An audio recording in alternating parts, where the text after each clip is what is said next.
নিখিল পরাৎপর ভক্তবৎসল অকারণ করুণা করুণালয় সংকীর্তন পিতা ব্রজ প্রেমদাতা শ্রী শ্রী নিত্যানন্দ আনন্দ বন্দ সচ্চিনন্দন গৌর হরি পতিত উদ্ধারণ পতিত পাবন পতিত তারণ প্রেম চিন্তামণি দাতা শিরোমণি পরম দয়াল পরম কারণী তৎক্রোধ পরমানন্দ শ্রী শ্রী লতিকায় চাঁদের মহানুকম্পায় শ্রী শ্রী রাধা গিরিধারী অহৈতুকী করুণায় মার্গশীর্ষ কৃষ্ণ পক্ষীয় চণ্ডীপুরস্থ ঘোষপাড়া শ্রী শ্রী রাধা গোবিন্দ মন্দির শ্রী অঙ্গনে সর্ববেদান্ত সার অমলপুরা শ্রীমদ ভাগবতীয় ভক্তি যজ্ঞের অমৃত যজ্ঞের সুধা যজ্ঞের যে পরম আয়োজন, সেই পরম আয়োজনে শ্রীমন্দির শ্রী অঙ্গনে এই মহা মহেন্দ্র ক্ষণে অমৃত ক্ষণে প্রথম দিবসীয় এই ভক্তি যজ্ঞের সপ্তাহ যজ্ঞে শোভারম্ভে প্রারম্ভে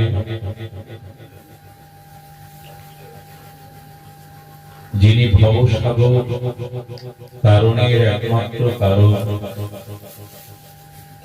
যিনি হৃদি মঙ্গল তামস ভাস্কর স্বরূপ,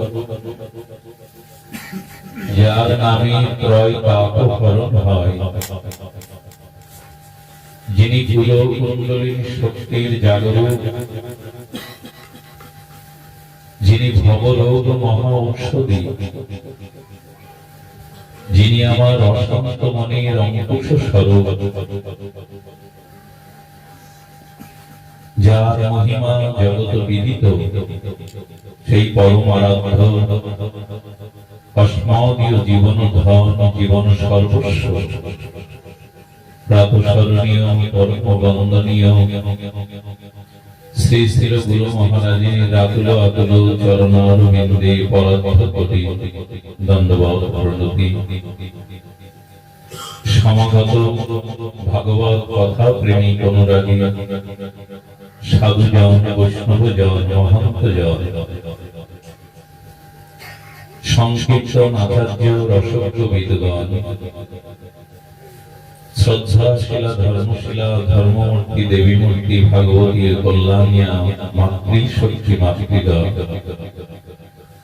জীবাগমনের পক্ষ হতে শ্রীমন্দিরের ভগবত যজ্ঞের সেবকবৃন্দের পক্ষ হতে আপনাদের রাতুলা চরণে বারংবার ভো ভো সাষ্টাঙ্গে দণ্ডবৎ প্রণতি।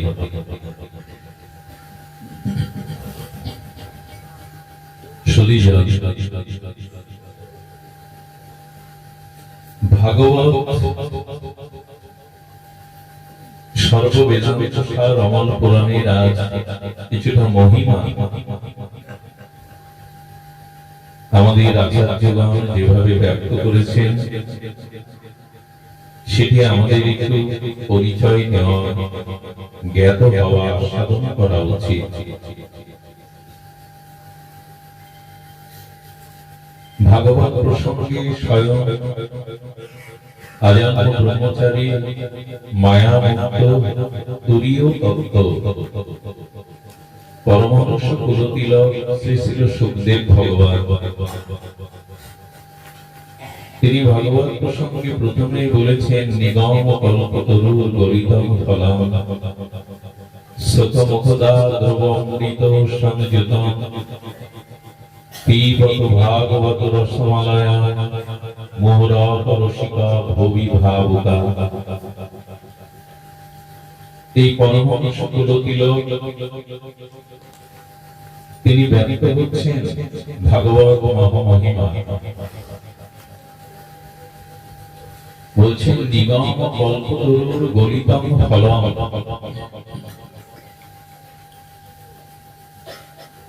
নিখিল বেদাদি শাস্ত্রের কল্পবৃক্ষের বিগলিত রসময় এই ভাগবত পিবত ভাগবত রসমলয়, এই ভাগবত পান করতে বলছে। মোহ মোহ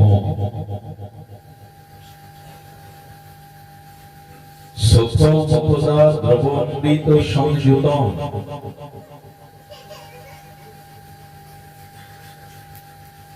এই ভাগবত পরমহংস কুলতিলক ছিল সুখদেব গোস্বামী আস্বাদিত অমৃত দ্রব্য সংযুতম। তো ছিল সুখদেব গোস্বামী মুখারবিন্দ হতে সেই নিগম কল্পতরুর বিগলিত রস, এটি আমাদের জন্য মোহরহ রসিক, মোহ মোহ পান করতে বলছে।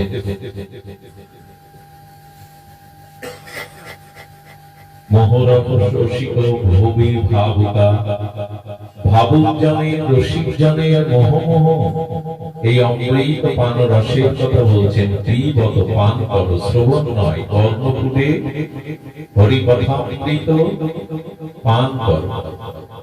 দেখুন 18টি পুরাণ, তার মধ্যে শ্রীমদ ভাগবত হল সাত্বিক পুরাণের পুরাণ সম্রাট, পুরাণ শিরোমণি, পুরাণ তিলক। 18টা পুরাণ, কিন্তু এখানে যারা আমরা আছি, আমরা যদি বলতে বলি 2-4টি পুরাণের কথা আমরা অনেকেই বলতে পারবো। আচ্ছা, এত পুরাণ আছে, সেই পুরাণের নাম আমরা যারা এখানে এসেছি ভক্ত হয়ে সকলের জানার কথা না, কিন্তু ভাগবত পুরাণের কথা সবাই জানেন কিনা? 18 পুরাণের মধ্যে এখানে 5-6টি পুরাণের কথা আমরা অনেকেই বলতে কি নাম জানি না, অথচ এখানে যারা এসেছেন শিশু থেকে কিশোর থেকে বৃদ্ধ সকলে ভাগবত পুরাণের নাম জানেন। তার কারণ সারা বিশ্বব্যাপী অলিতে গলিতে শহর নগরে বন্দরে কি পাঠ হয়? ভাগবত প্রবচন হয়। কারণ সাত্বিক পুরাণগণের মধ্যে অগ্রগণ্য পুরাণ সম্রাট সর্ববেদান্ত সারাসার এই ভাগবত। অন্য পুরাণগুলো মহাত্মারা পণ্ডিতরা ব্যাখ্যাতা যারা তারা দেখেন বটে, তারা তার থেকে দৃষ্টান্ত নেন বটে, কিন্তু অন্য পুরাণ তো এভাবে পাঠ হয় না। এই জন্য নিগম কল্পতরুর বিগলিত ফল, এই রসময় শ্রীমদ ভাগবত যা পরমহংসগণের সংহিতা। ভাগবত হলো বৈষ্ণবদের ভক্তদের রসাস্বাদনকারী, ভাবুকদের রসজ্ঞদের কণ্ঠহার। ভাগবত হলেন ভাবুক রসিক জনের, বৈষ্ণব জনের কণ্ঠহার। আচ্ছা, কণ্ঠহার কাকে বলে? গলায় মুক্তার বা স্বর্ণের যে মালা আছেন, এটি পরানো হলো না, এটি কণ্ঠের হার নয়। কণ্ঠহার সোনার নয়, হীরার নয়। কিছু অপরাধ নেবেন না। অনেক উন্নত ধনী দেশে পোষা কুকুরের গলায়ও সোনার চেন পরিয়ে দেয়, তাতে শোভা। বিদেশে অনেক ধনী ব্যক্তিরা তাদের পোষা কুকুরের গলায় সোনার চেন দিয়ে দেয়। কণ্ঠহার মানে কি সোনার চেন? কণ্ঠহার মানে যার কণ্ঠে ভাগবত আছে, যার কণ্ঠে ভগবতের স্তুতি আছে, যার কণ্ঠে হরি নাম আছে, এটাই হল কণ্ঠহার। মৃত্যুর পর সোনার হীরার হার খুলে নেবে, কিন্তু যে কণ্ঠে ভগবতের দিব্য স্তুতি ধ্বনিত হয়, যে কণ্ঠে ভগবানের মাধুর্যময় হরি নামাদি কীর্তিত হয়, সেটি হলো প্রকৃত বৈষ্ণবের ভক্তের কণ্ঠহার, যে হার কেউ খুলে নিতে পারবে। তো ভাগবত হলো গৌরীয় বৈষ্ণবের শুদ্ধ রসিক জনের, ভাবক জনের কণ্ঠহার। এটি নিত্য নিরন্তর তাদের কণ্ঠে শোভিত হয়। ভাগবত অমল পুরাণ মুকুটমণি। তো তো এই ভাগবত এটি বিশ্বকে প্লাবিত করে সেই শ্রেণীকে ভক্তিকে ঘোষণা করেছেন।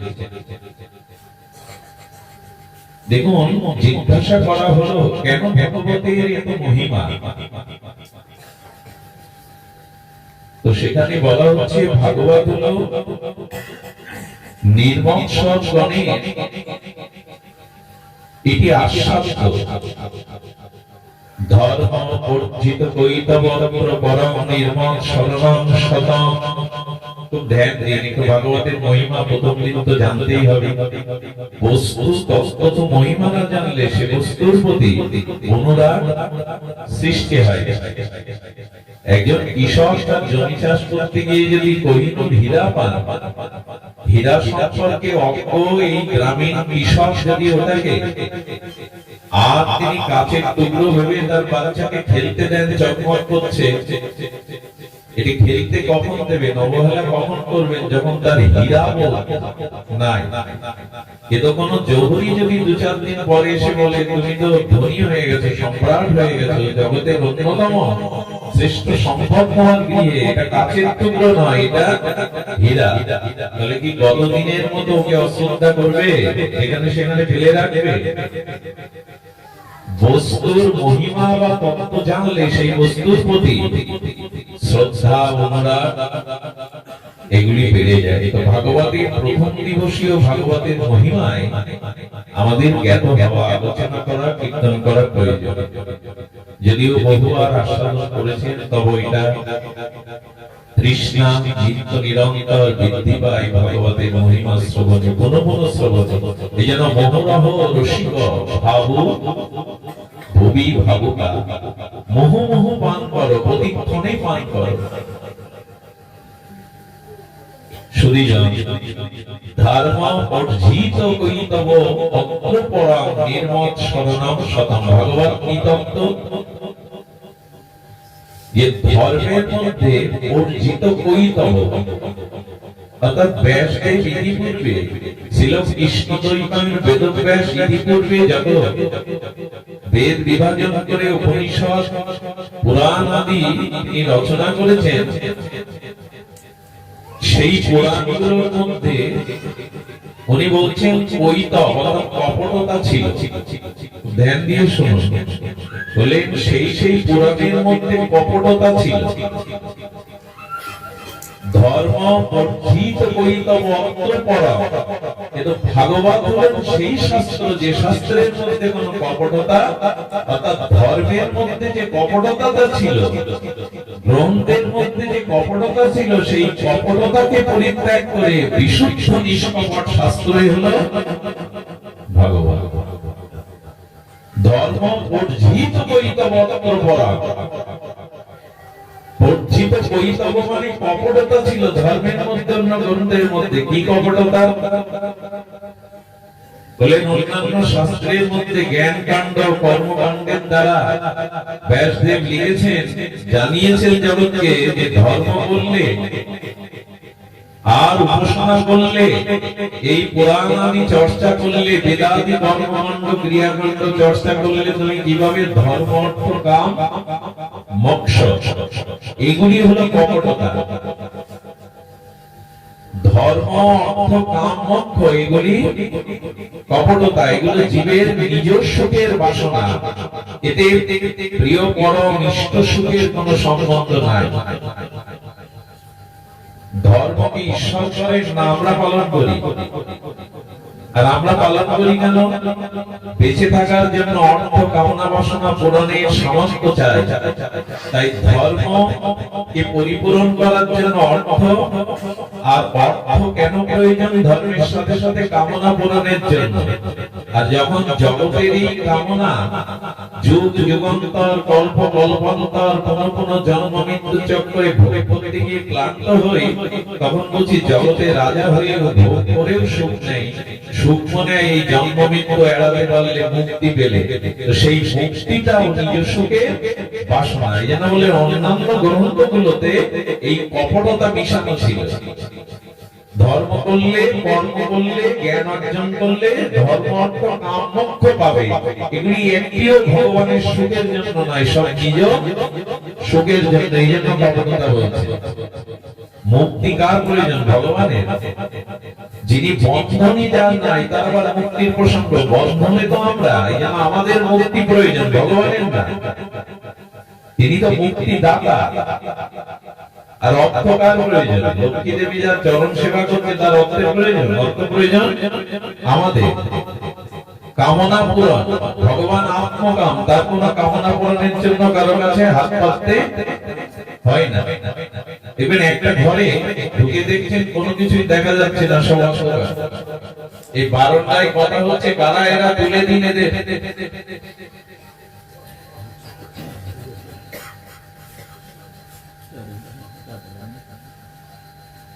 শাস্ত্রে কি বলছেন? ঘরের ভিতরে বাল্বটা জ্বলছে না, সুইচ অফ করা আছে, কোনো বস্তুই দেখতে পাচ্ছেন না। আচ্ছা, বাল্বটা যখন জ্বালালেন, আলোটা যখন জ্বালালেন, তখন অন্য বস্তুগুলো প্রকাশ হলো। আচ্ছা, বাল্বটা কিসের আলোয় প্রকাশ হলো?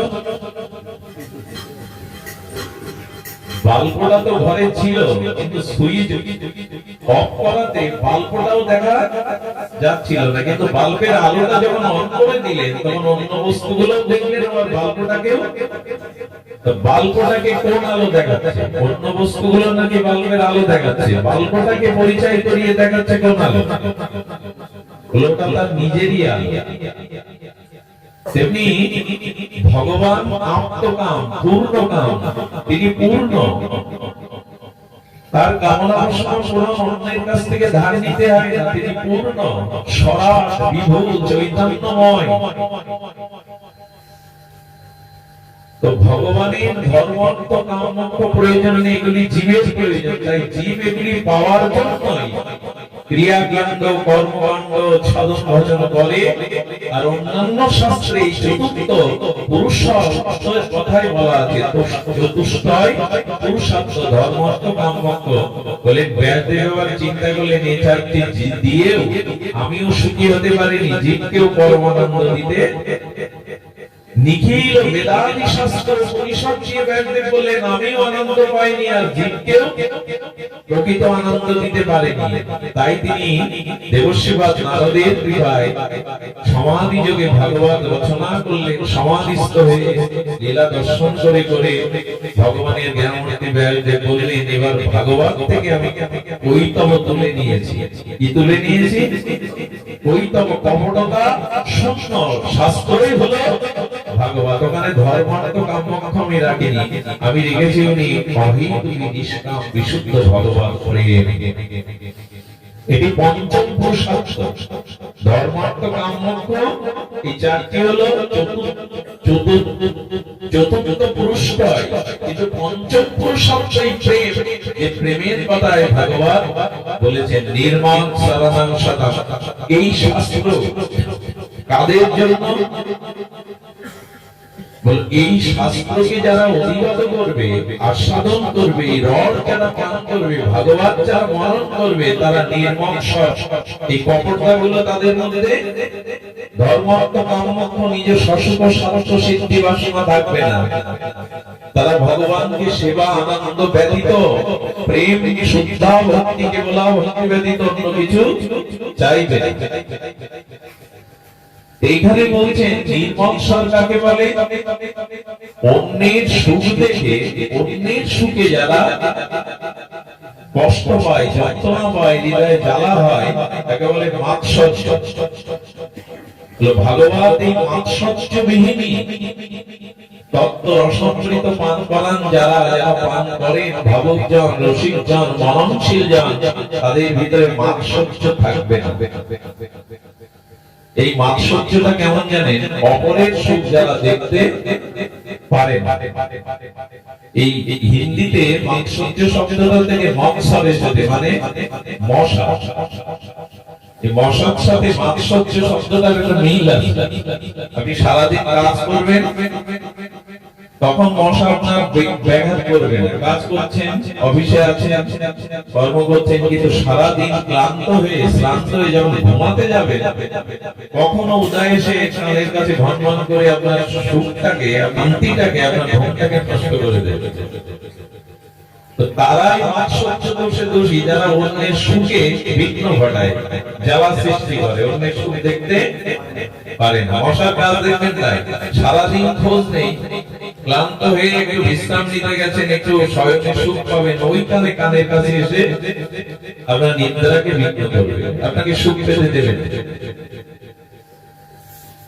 তো মাৎসর্য যোগদাসের আছে, অন্যের সুখ দেখে যাদের হৃদয়ে যন্ত্রণা হয়, জ্বালা হয়, এরা ভাগবতের অধিকারী নয়। এই নির্মল শরণাম সদাম, যাদের ভিতরে ধর্মার্থ কামমোক্ষ কৈতব নাই, আর যারা নির্মল স্বর অর্থাৎ অন্যের কল্যাণ, অন্যের উন্নতিতেই যাদের হৃদয়ে আনন্দ হয়, অন্যের মঙ্গল, অন্যের কল্যাণ, অন্যের শ্রী যশ দেখে যাদের হৃদয়ে আনন্দ হয়, কেমন জানেন? আকাশে পূর্ণিমার চাঁদ উঠেছে, তা থেকে সমুদ্রের আনন্দ হবে কেন? পূর্ণিমার দিন সমুদ্রের জল উচ্ছ্বসিত হয়, হয় কি না? বৃদ্ধি পায়। কেন পায়? কোথায় চন্দ্র আর কোথায় সমুদ্র। সমুদ্র বলছেন, আজ তুমি দ্বিতীয়া একাদশীর চন্দ্র নাও, আজ তুমি পূর্ণ পূর্ণিমা চন্দ্র। তোমার শোভা দেখে, তোমার এই আলোকিত পূর্ণ ভাব দেখে আমার হৃদয়ে আনন্দ হচ্ছে না, তাই সমুদ্র উচ্ছ্বসিত হয়ে যাচ্ছে। কোথায় আকাশের চন্দ্র আর কোথায় আমাদের এই জগতের সমুদ্র। সমুদ্র যেমন পূর্ণ চাঁদকে দেখে অন্যদিন আনন্দিত হয়, পূর্ণ চাঁদ উদয় হয়ে তার হৃদয়ে আনন্দের উচ্ছ্বাস হয়ে যায়, তেমনি অন্যের কল্যাণ, অন্যের শ্রী থেকে যারা সমুদ্রের ভিতরে উদ্দোলিত হয়ে আনন্দ প্রকাশ করে, এরাই নির্মল সাধু, এরাই ভাগবত রসের অধিকারী। ভাগবত নিখিল শাস্ত্রের সম্রাট, চক্রবর্তী সম্রাট। ভাগবত সাধারণ নয়। তাই অনুরোধ করি, আজ প্রথম দিবসে যারা ভাগবতে আসেন, তারা নিজের কোন কামনা বাসনা স্বার্থ পূরণের জন্য কেউ যেন না আসে। ছেলের বিবাহ, ছেলের চাকরি, নিজের রোগ অসুখ সারা, এই সব ভাবনা নিয়ে ভাগবতে আসতে নেই। ভাগবতে আসতে হয় যাতে তোমাকে সেবা করতে পারি, তোমার মতো তোমার চরণে যেন অভিন্ন প্রেমের গঙ্গা ধারা হয়ে যায়, এই ভাবনাটাই নিয়ে এখানে আসতে হয়। অথচ ভাগবত শ্রবণ কীর্তন যেখানে হয়, সেখানে কল্যাণ কেমন হয় জানেন? সেখানে প্রেতাত্মাও উদ্ধার হয়ে যায়। অনেকেই পিতা মাতার কল্যাণে ভাগবত দেন না, অনেক জায়গায় হয়। বলে পিতা মাতার কল্যাণে ভাগবত না, পিতা মাতা উদ্ধার হয়ে পূর্ণ কর্মের দ্বারা স্বর্গে গেলে, দিব্যলোকে গেলে, সেখান থেকে যে উত্তর পুরুষ পুত্রগণের আশীর্বাদ করেন, ওই আশীর্বাদ পেয়েই তার ভাগবত দেওয়ার ইচ্ছা জাগে। বোঝা গেল? ভাগবত দেবে তাই পৃথিপুরুষ উদ্ধার হবে এমন নাই। কোন পূর্ণ কর্মে পৃথিপুরুষ উদ্ধার হলে তাদের আশীর্বাদেই উত্তর পুরুষগণের হৃদয়ে ভাগবত দেওয়ার প্রেরণা জাগে। আগে উদ্ধার হয়, সেই আশীর্বাদে প্রেরণা জাগে। ধূর্তকারী তো উদ্ধার হয়ে গেল, পতিতাকে বিয়ে করেছে, বেশ্যালয়ে গমন করেছে, মদ পান করেছে, পিতামাতাকে টাকার জন্য, সম্পত্তির জন্য হত্যা করেছে, যার জীবাত্মা আর এই ভূত জগতে পিশাচী হয়ে ঘুরছে, প্রেতাত্মা হয়ে ঘুরছে, মাত্র 7 দিন পরে বৈকুণ্ঠ থেকে রথ এলো এই যে ধূর্তকারীকে নিয়ে যেতে, ভগবানের পুষ্করতে সে বৈকুণ্ঠেই গেল। এগুলো ভাগবতের মহিমা। যেখানে গোকর্ণের ভাগবত আস্বাদন হয়েছিল সপ্ত দিবসে, যেখানে একটা বাঁশ পুঁতে রাখা হয়েছিল, 7টা গিরো, বাঁশের এক একটা গিরো থাকে, এক একদিন পাঠ হয় আর এক একটা গিরো ফেটে যায় শব্দ। ওখানে টিকাকার বলছেন, ওই বাঁশ মানে বাসনা, আমাদের হৃদয়ে বাধা কোথায়? প্রেম পাওয়ার, ভগবানের চরণে ফিরে যাওয়ার বাধা হলো বাসনা, এটা বাঁশ। আর ওই বাসনার মোহ গিরো আছে, এই জন্য আমরা মুক্তি পাচ্ছি না, বারবার আসা যাওয়া করতে হচ্ছে। তো ভাগবত শ্রবণ করলে ওই বাসনা এবং মোহ, ওই গীতগুলো এক একদিন আস্বাদনে বেঁচে গিয়ে ধূর্তকারী পর্যন্ত দিব্য চরণ পেল, ভগবানের ধামে গেল। পিছাসী উত্তরায় যে মন্ত্রে সেই ভাগবত কি জিনিস। এই জন্য ভাগবতকে শ্রবণ কীর্তনের মহিমা অপার। শ্রবণ মধ্যে শ্রেষ্ঠ কোনটি? শ্রবণের শ্রেষ্ঠ হলো শ্রীমদ ভাগবত শ্রবণ। যত শ্রবণ আছে তার মধ্যে শ্রেষ্ঠ হলো এই যে বললাম 18 পুরাণ। আমরা নাম বলতে পারবো অনেকে, কিন্তু ভাগবতের নাম কি আমাদের সকলের তটস্থ, কারণ এটি কণ্ঠহার। আর বলছেন বস্তু বাস্তব্য। ভাগবত শ্রবণ কীর্তন করলে হয় বস্তু বাস্তব্য, অর্থাৎ বস্তু কি? বস্তু তো জগতে বহুবিধ, কিন্তু বাস্তব বস্তু একমাত্র ভগবান। ভাগবত শ্রবণ কীর্তনের দ্বারা আমাদের মধ্যে সেই বাস্তব্য আর সেই বস্তু বাস্তব্য অর্থাৎ ভগবানকেই আমরা উপলব্ধি করতে পারবো। ভগবানকে তত্ত্ব তো আমরা অনুভূতির দ্বারা উপলব্ধি বা জানতে পারবো।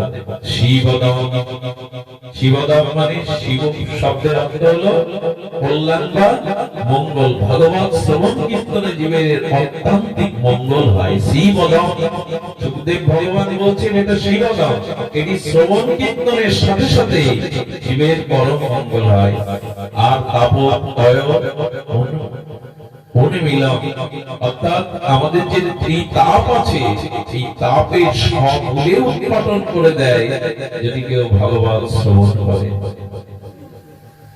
নিগম কল্পতরুর গলিতং ফলং সুখমুপদা দ্রবমৃত সংযুতং পিবত ভাগবত রসমলয়ং মোহরহ রসিকা ভূমি ভাবুকা। আর এখানেই সুখদেব গোস্বামী বলে চলেছেন যে ধর্ম বর্ধিত পরম নির্মল শরণং সতাম। নির্মল অর্থাৎ মাৎসর্য শূন্য সরল হৃদয় শুদ্ধ হৃদয় আচার্যগণের পরমহংসগণের আস্বাদ্য হলো এই ভাগবত। যে ভাগবতের অন্তিম শ্লোকে কি বলছে শুনুন। ভাগবতের আমাদের জীবনে যে মোহ, অন্ধকার, অজ্ঞানতা, অবিবেক এগুলি ভাগবত শ্রবণ কীর্তনে ঘুচিয়ে দেয়। ভগবান শ্রীকৃষ্ণ দ্বাপরের অন্তভাগে দ্বাপর লীলা শেষে যখন অপ্রকট হবে, উদ্ধবজি এসে প্রণাম করে বললেন আমিও তোমার সাথে অপ্রকটে যেতে চাই। বললেন আমার সাথে তোমার যাওয়ার অভিপ্রায় আমি উপলব্ধি করছি বটে, তবে উদ্ধব আমি তোমাকে নিয়ে যাব না, কারণ আমি চলে যাব সাথে সাথে কলি প্রবেশ করবে।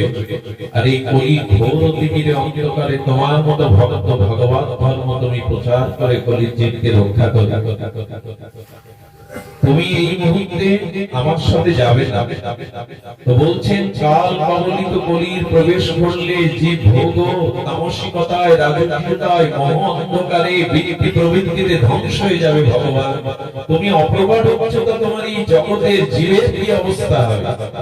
মন দিয়ে শোনো, ভাগবত মহিমা বড় বিচিত্র। অখণ্ড অদ্বয় পরদত্ত ভগবান শ্রীকৃষ্ণ বললেন এবার অপকার হয়ে আমি গোলকে, নিত্য গোলকে ফিরে যাব। আমি অপকার হচ্ছি বটে, তবে নিত্য গোলকে ফিরে যাব না। কোথায় যাবে প্রভু? বলেন আমি সপ্ত ব্রহ্মরূপী ভাগবতের মধ্যে প্রকাশ হব। আমি নিত্য গোলক বৃন্দাবনে ফিরে না গিয়ে আমার জ্যোতি, আমার কৃপা শক্তি আমি স্বয়ং ভাগবতের মধ্যে প্রকাশ হব। এই জন্য কলির ভাস্কর, ভাস্কর সূর্য বলা হয় ভাগবতকে।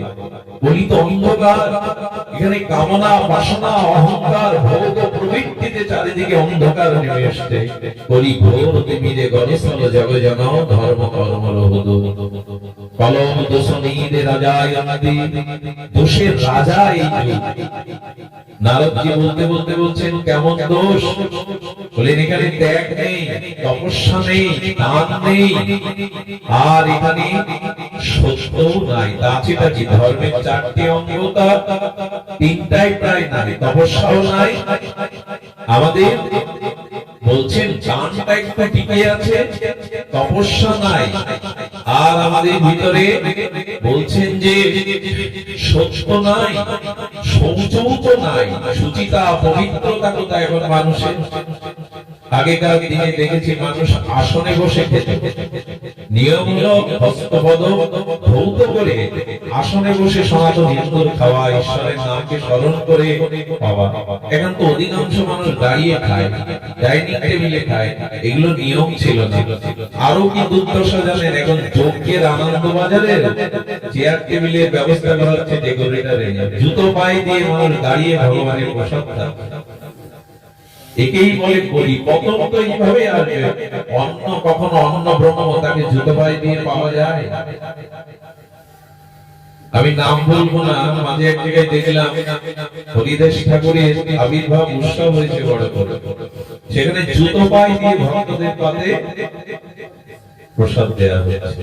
এইগুলি কলির যা অবস্থা, বলে কলি ঘোর তিমিরে, কলি দোষের এতে তপস্যা নাই, সত্য নাই, শৌচ নাই, দান টিকে আছে একটা একটু একটু, দানের জন্যই তো এগুলো হয়, একটু একটু দান টিকে আছে।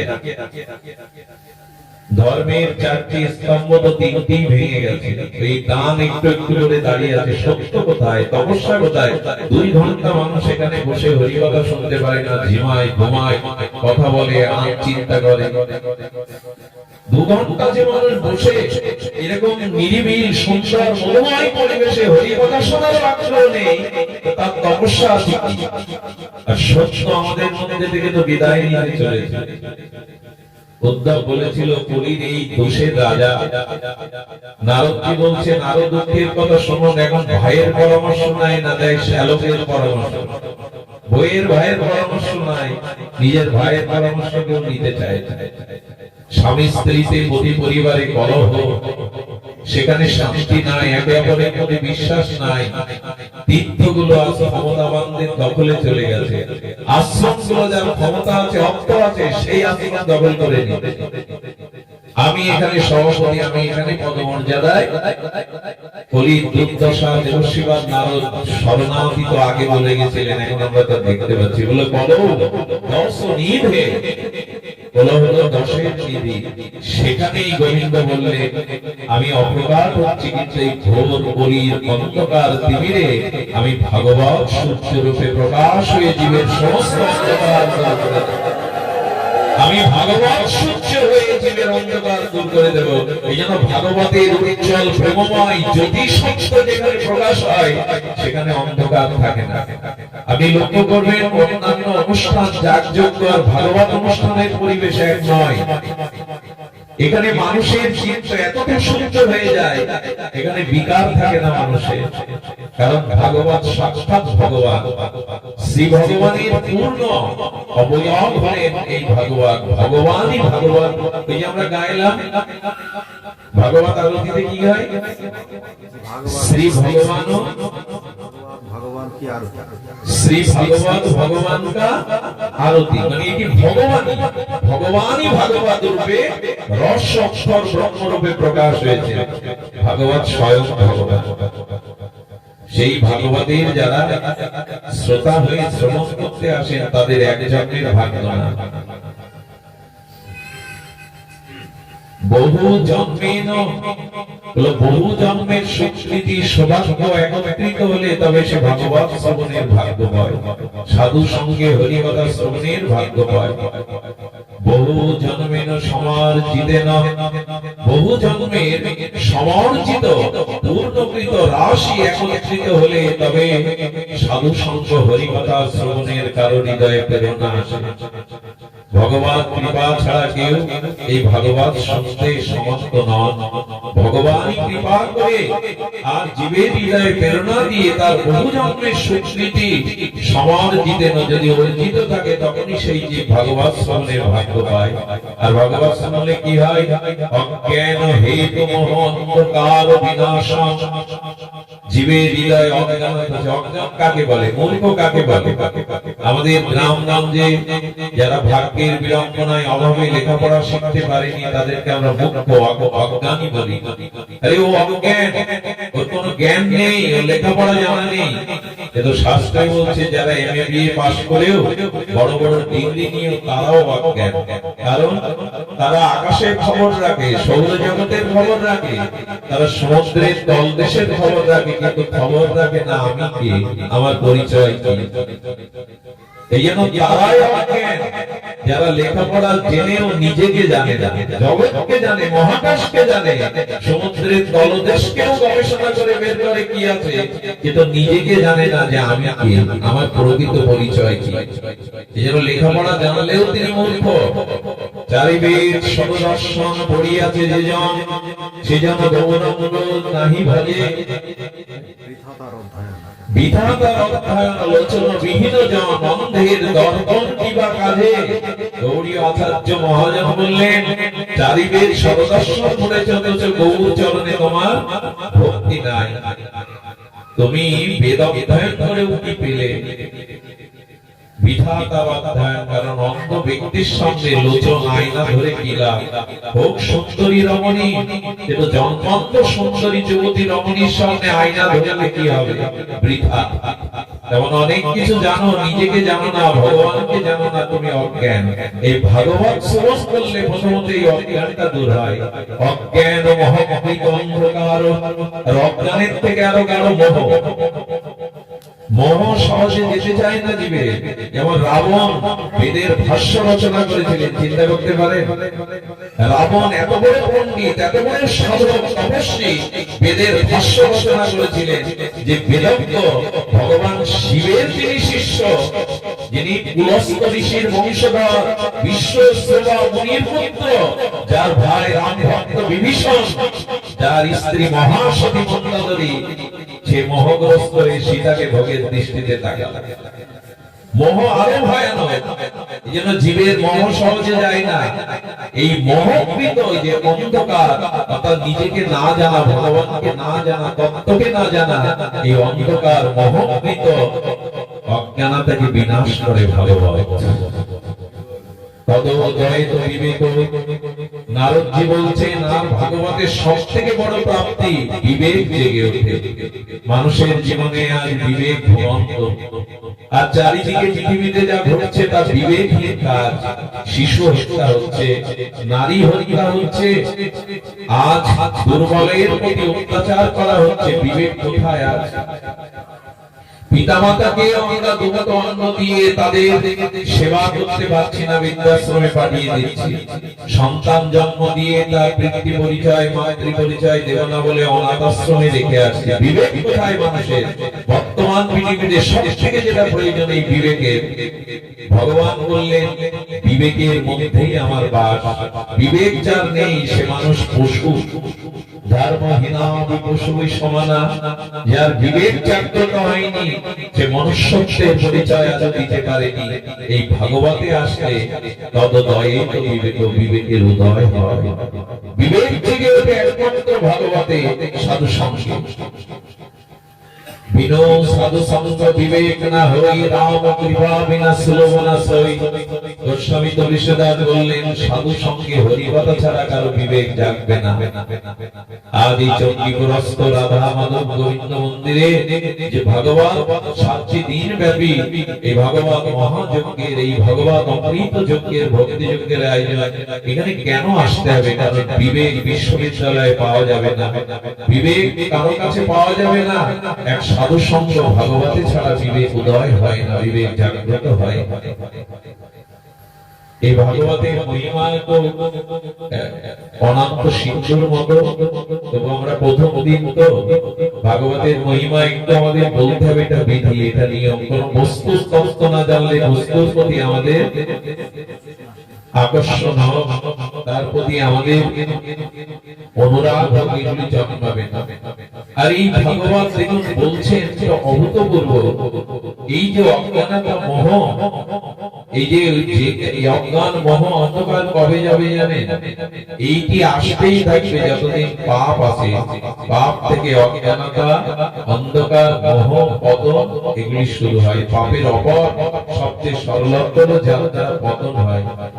এই পাপ ভাগবতে দূর হয়। পাপ দূর করা কি ভাগবত শ্রবণ করবেন এরকম আশা করেছেন, আসতে পারেন কি ভাগবতে? সুশ্রবিতবিতনাথ গোবিন্দ বললেন সকালে শুনেছে চণ্ডীপুরে আজ শ্রীমদ ভাগবত কথা পরিবেশিত হবে, আপনি কার্যান্তরে আসতে পারেননি, অথচ সকালে আশা করেছিলেন আজ ভাগবত শুনতে যাবেন। যদি কেউ কার্যান্তরে না আসতে পারেন কোন কারণে, ওই যে সকালে আশা করেছেন ওই মুহূর্তে গোবিন্দ আপনার হৃদয়ে অবরোধ প্রতিশব্দ দিয়েছেন, বাধা পড়ে আপনার হৃদয় পরিষ্কার করতে শুরু করেছেন। তাহলে শ্রবণ করলে কি হবে? এই জন্য 18,000 শ্লোকের অন্তিম শ্লোকে সুখদেব গোস্বামী বললেন নাম সংকীর্তনং যস্য সর্ব পাপ প্রবিনাশনং প্রণমত মুখ সমানং স্থান হরি পরম। দেখুন ভাগবতে যে কীর্তন হয়, হরি নাম কীর্তন হয়, হরি গুণগাথা কীর্তন হয়, এই হরি কথার গুণ কীর্তন যারা করবে সর্ব পাপ হতে তাদের পাপ বিনাশ হবে। নাম সংকীর্তনং যস্য সর্ব পাপ বিনাশনং।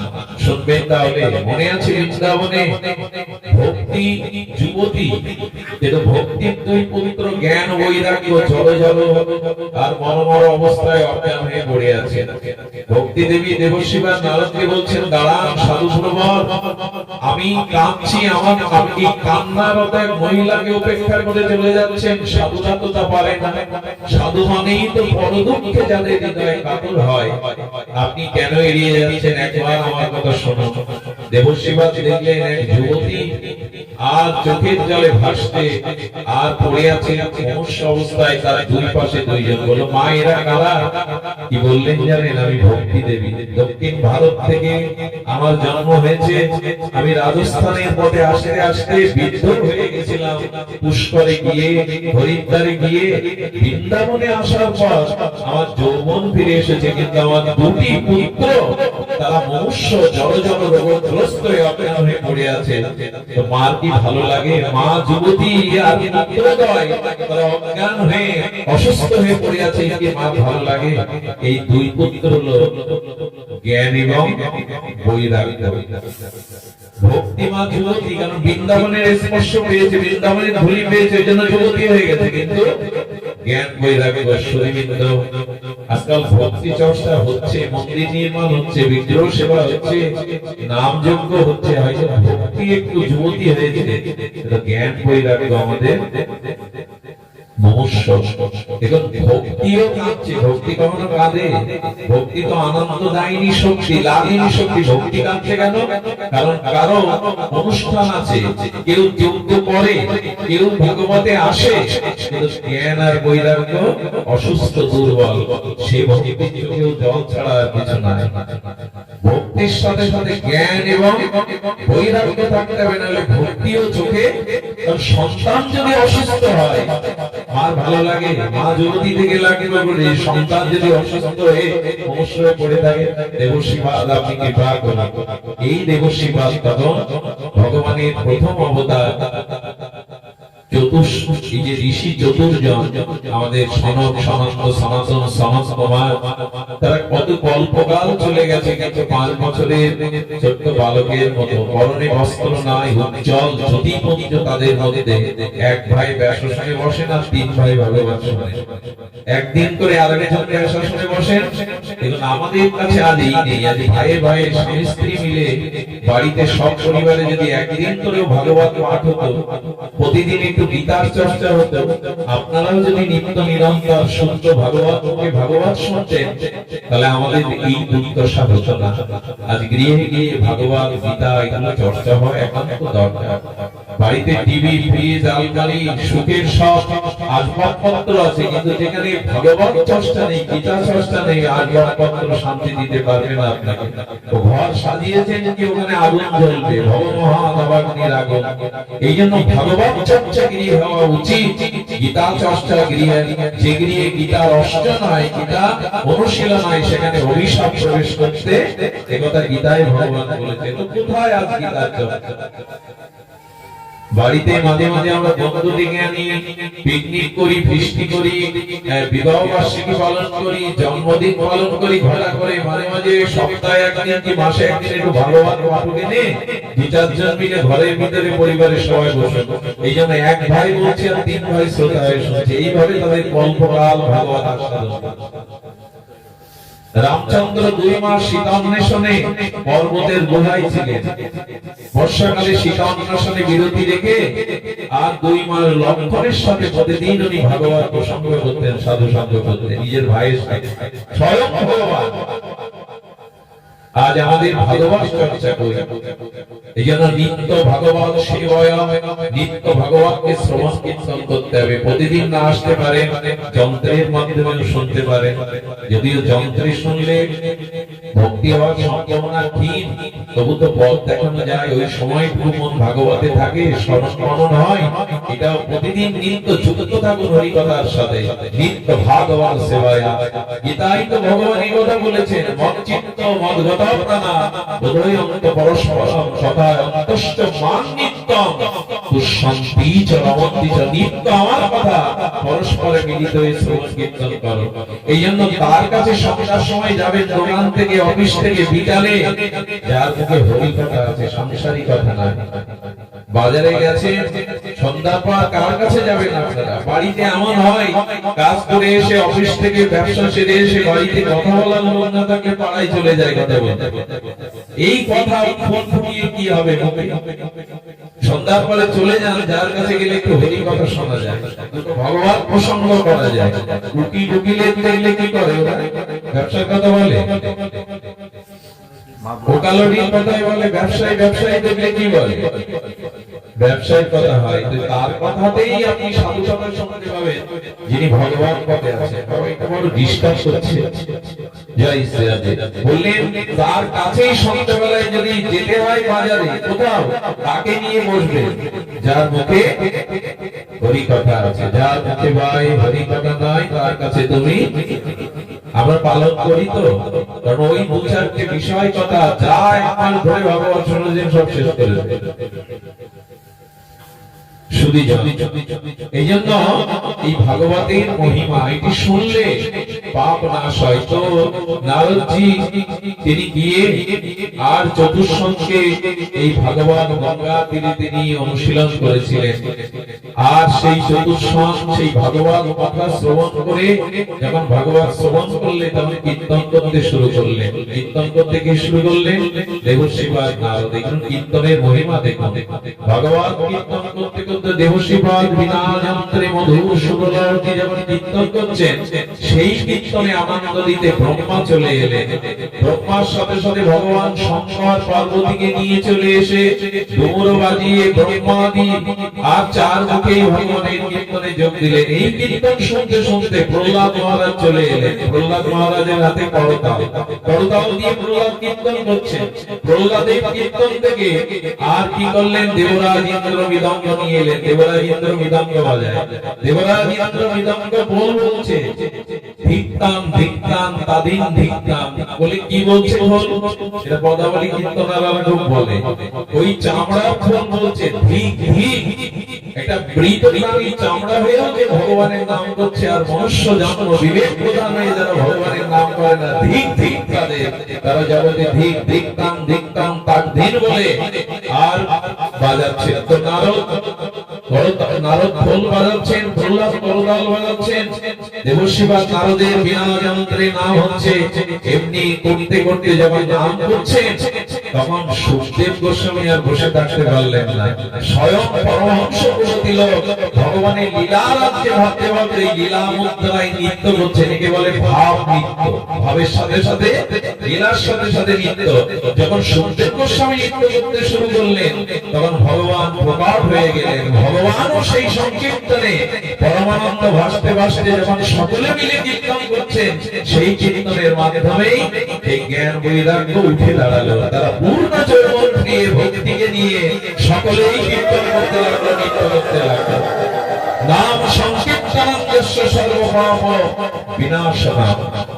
কলিযুগে যারা শুদ্ধ ভক্ত সঙ্গে এই ভগবান কীর্তনাদি করেন, স্বয়ং ভগবান সেখানে প্রকাশ হয়ে পাপ ভক্তি দিয়ে দেন, তাদের প্রেম ভক্তি দিয়ে দেন। অর্জুন এসেছিল তাতে, আসলে অর্জুন কোন ব্যাপারে? অর্জুন ভালো সুর সঙ্গীত জানতেন, রসাল সঙ্গীত জানতেন, অর্জুনও যুক্ত হয়ে গেছিলেন। কি বাদ চাই ভাগবতে আরো শুনবেন। সুখদেব গোস্বামী বলতে বলতে বলেছেন স্বর্গে হরিকথা নাই, স্বর্গে যদি মন্য করবেন যান ওইখানে হরিকথা পাবেন না। আরো শুনুন, সত্যলোকে ব্রহ্মালোকেও হরিকথা নাই, শুনলে অবাক হতে হয়, বৈকুণ্ঠেও হরিকথা নাই, বৈকুণ্ঠে হরিকথা নাই। আরে তার প্রমাণ আছে তো, হনুমানকে বলছেন রঘুপতি রামচন্দ্র, আমার লীলা অবতারের সময় এসেছে, আমি পুরো অযোধ্যাবাসীকে পুষ্পরথে চড়ে আমি নিয়ে যাব, হনুমান তুমি প্রস্তুতি নাও। হনুমান প্রথমে হাত জোড় করে বলছে বৈকুণ্ঠে হরিকথা কয় ঘন্টা হয়? তো বলছে হরিকথা মানে হয় না, ওখানে তো আমি আছি, আমি স্বয়ং ভগবান আছি। বলেন তাহলে প্রভু এই দাস স্বপ্নেও আপনার আজ্ঞা কোনোদিন লঙ্ঘন করেনি, আজ আমি প্রথমেই আপনার আজ্ঞা লঙ্ঘন করব। যেখানে হরিকথা সাধুমান মিলিত হয়ে বলে না সেটা বৈকুণ্ঠ হলেও আমি যাব। রামচন্দ্র অবাক হয়ে বললেন ওখানে তো আমি আছি, আমার চরণাতে হরিকথার দরকার কি? বললেন আমার দুটোই দরকার, তোমার শুদ্ধ ভক্ত সঙ্গে তোমার কথা দরকার, তোমাকেও দরকার, তবে আরো বলি শোনো, তোমাকে না হলেও হবে, তোমার প্রিয় ভক্ত সঙ্গে তোমার গুণগাথা হলেও হবে। রামচন্দ্র বলছেন তার মানে? বলেন শোনো প্রভু, তোমাকে পেলে বৈকুণ্ঠে একা পাবো, হরিকথা পাবো না। আর এই জগতে যেখানে হরিকথা সাধুমান বলবে সেখানে হরিকথা পাবো, আর তোমাকেও পাবো, কারণ তুমি নিজে মুখে বলেছো নাহং বসামি বৈকুণ্ঠে যোগিনাং হৃদয়ানাচা মদ্ভক্ত যত্র গায়ন্তি তত্র তিষ্ঠামি নারদ। কি অপূর্ব, ভগবান নিজে মুখে বলছেন বৈকুণ্ঠে আমি সবসময় থাকি না, এই তো নিজে মুখে বলছেন। যোগীরা যতক্ষণ ধ্যান করে তখন তাদের হৃদয়ে থাকি, ধ্যান বন্ধ হয়ে গেলে আর থাকি না। কিন্তু যেখানে ভক্তগণ একত্রিত হয়ে আমার হরিকথা বলে সেখানে আমাকে পাবেই পাবে, এটা নিশ্চিত। তাই প্রভু বৈকুণ্ঠে তুমি আছো, তোমার চরণ আছে, হরিকথা নাই, কিন্তু জগতে তোমার হরিকথা সাধুমান যেখানে বলে আমি জানি সেখানে তোমাকেও পাবো, তোমার কথাও পাবো। রামচন্দ্র আশীর্বাদ করলেন যাও তুমি জগতে যাও। আচ্ছা হনুমান কতদিন জগতে থাকতে চাও? বৈকুণ্ঠে তো যাচ্ছ না, কতদিন থাকতে চাও? হনুমান কিন্তু অমর, বলি ব্যাসদেব হনুমান এরা অমর। যদি কতদিন থাকতে চাও? বলেন প্রভু যতদিন পৃথিবীতে একজনও তোমার কথা বলবার মতো পাঠক থাকবে, একজনও শুদ্ধ ভগবান থাকবে, আর যতদিন একজন শ্রোতা থাকবে তোমার কথা শোনার, ততদিন আমি এই জগৎ থেকে বৈকুণ্ঠে যাব না। হনুমানকে আশীর্বাদ করলেন যত্র যত্র রাম গুণগাথা, হনুমান সেখানে যে আমি খুব দৃঢ় কণ্ঠে বলতে পারি, যেখানে যেখানে ভগবানের কথা আজ রঘুনাথ কীর্তিত। রঘুনাথ মানে শুধু রাম কথা না, কারণ রাম আর কৃষ্ণ মধ্যে পার্থক্য নাই। তো যেখানে রাম কথা হয়, গোবিন্দের গুণগাথা হয়, সেখানে আজও ভগবান কোনো না কোনো রূপে আসেন, সেখানে কোনো না কোনো রূপে হনুমান এসে সবার পিছনে হাত জোড় করে বসেন। আর হরিকথা শুনতে শুনতে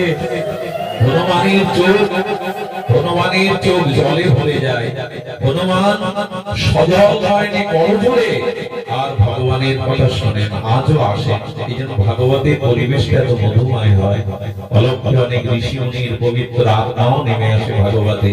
এই জন্য কলিযুগে ভাগবত কোনো সাধারণ জিনিস নয়। এই ভাগবতের মধ্যে এটা বৈকুণ্ঠেও নাই, সত্যলোক ব্রহ্মলোকেও নাই, এটা স্বর্গেও নাই। মাঝে মাঝে এমন আনন্দ হয় আপনাদের এই সান্নিধ্যে হরিকথা বলতে গিয়ে মনে করি এখন যদি দেবতা এসে বলে চলো স্বর্গে, আমার অত পুরনো নিয়ে যাবো, তবু অস্বীকার করবে, এই ছেড়ে আমি স্বর্গে যেতে রাজি নই। স্বর্গেও প্রকৃত শান্তি নাই। আর এই ভাগবতকে অমৃত বলেছে, স্বর্গেও তো অমৃত পান করে দেবতারা অমর হয় বলে স্বর্গের অমৃত ওটা কাছে টুকরো, আর ভাগবত অমৃত হলো বিরাট টুকরো। ওই অমৃত পান করে দেবতাদের মুক্তি হয়নি, দেবতাদের ভক্তি হয়নি, বরঞ্চ দেবতারা ভোগে মেতে গেছে। কিন্তু ভগবান অমৃত যে পান করে তার আর কামনা বাসনা থাকে না, সে ভগবানের প্রেমামৃত পান করে ধন্য হতে পারে। এজন্য জগতে জগতে স্বর্গের অমৃত নয়, মুক্তির অমৃত নয়, এই কথাই হলো প্রকৃত অমৃত। ওই অমৃত পান করলে দেবতার আসনে বসতে পারে, কিন্তু ভয় যাবে না, মৃত্যু যাবে না, ভোগ বাসনা যাবে না। কিন্তু ভগবান অমৃত আমাদের সবাইকে ভোগ বাসনা মুক্তি দিতে পারে। আসুন আমরা এতক্ষণ ভাগবতের মহিমা কীর্তন করলাম, ভাগবতের একটি শ্লোক উচ্চারণ করে আমি আসলে গতানুগতিক ভাবে, এটা তো আমার স্বপ্ন নয়, 7 দিন এইভাবে আমি ক্রম ভাগবত করি না মানে ভাগবতের যে ক্রম, সেটা গুরু মহারাজ ভাগবত সপ্তাহ করতেন না, রাধাকান্ত এটা করতেন না। 7 দিন হরি কথা বলা যাবে, প্রসঙ্গ করা যাবে, ভাগবত সপ্তাহ গুরু মহারাজ করতেন। এই জন্য আমি আপনাদের ক্রম শোনাবো না, আমি ভক্ত ভগবানের অপূর্ব কিছু তত্ত্ব বা লীলা আপনাদের যে কদিন আছি আমরা শোনাবো, পাঠকদের মুখে আপনারা শুনবেন।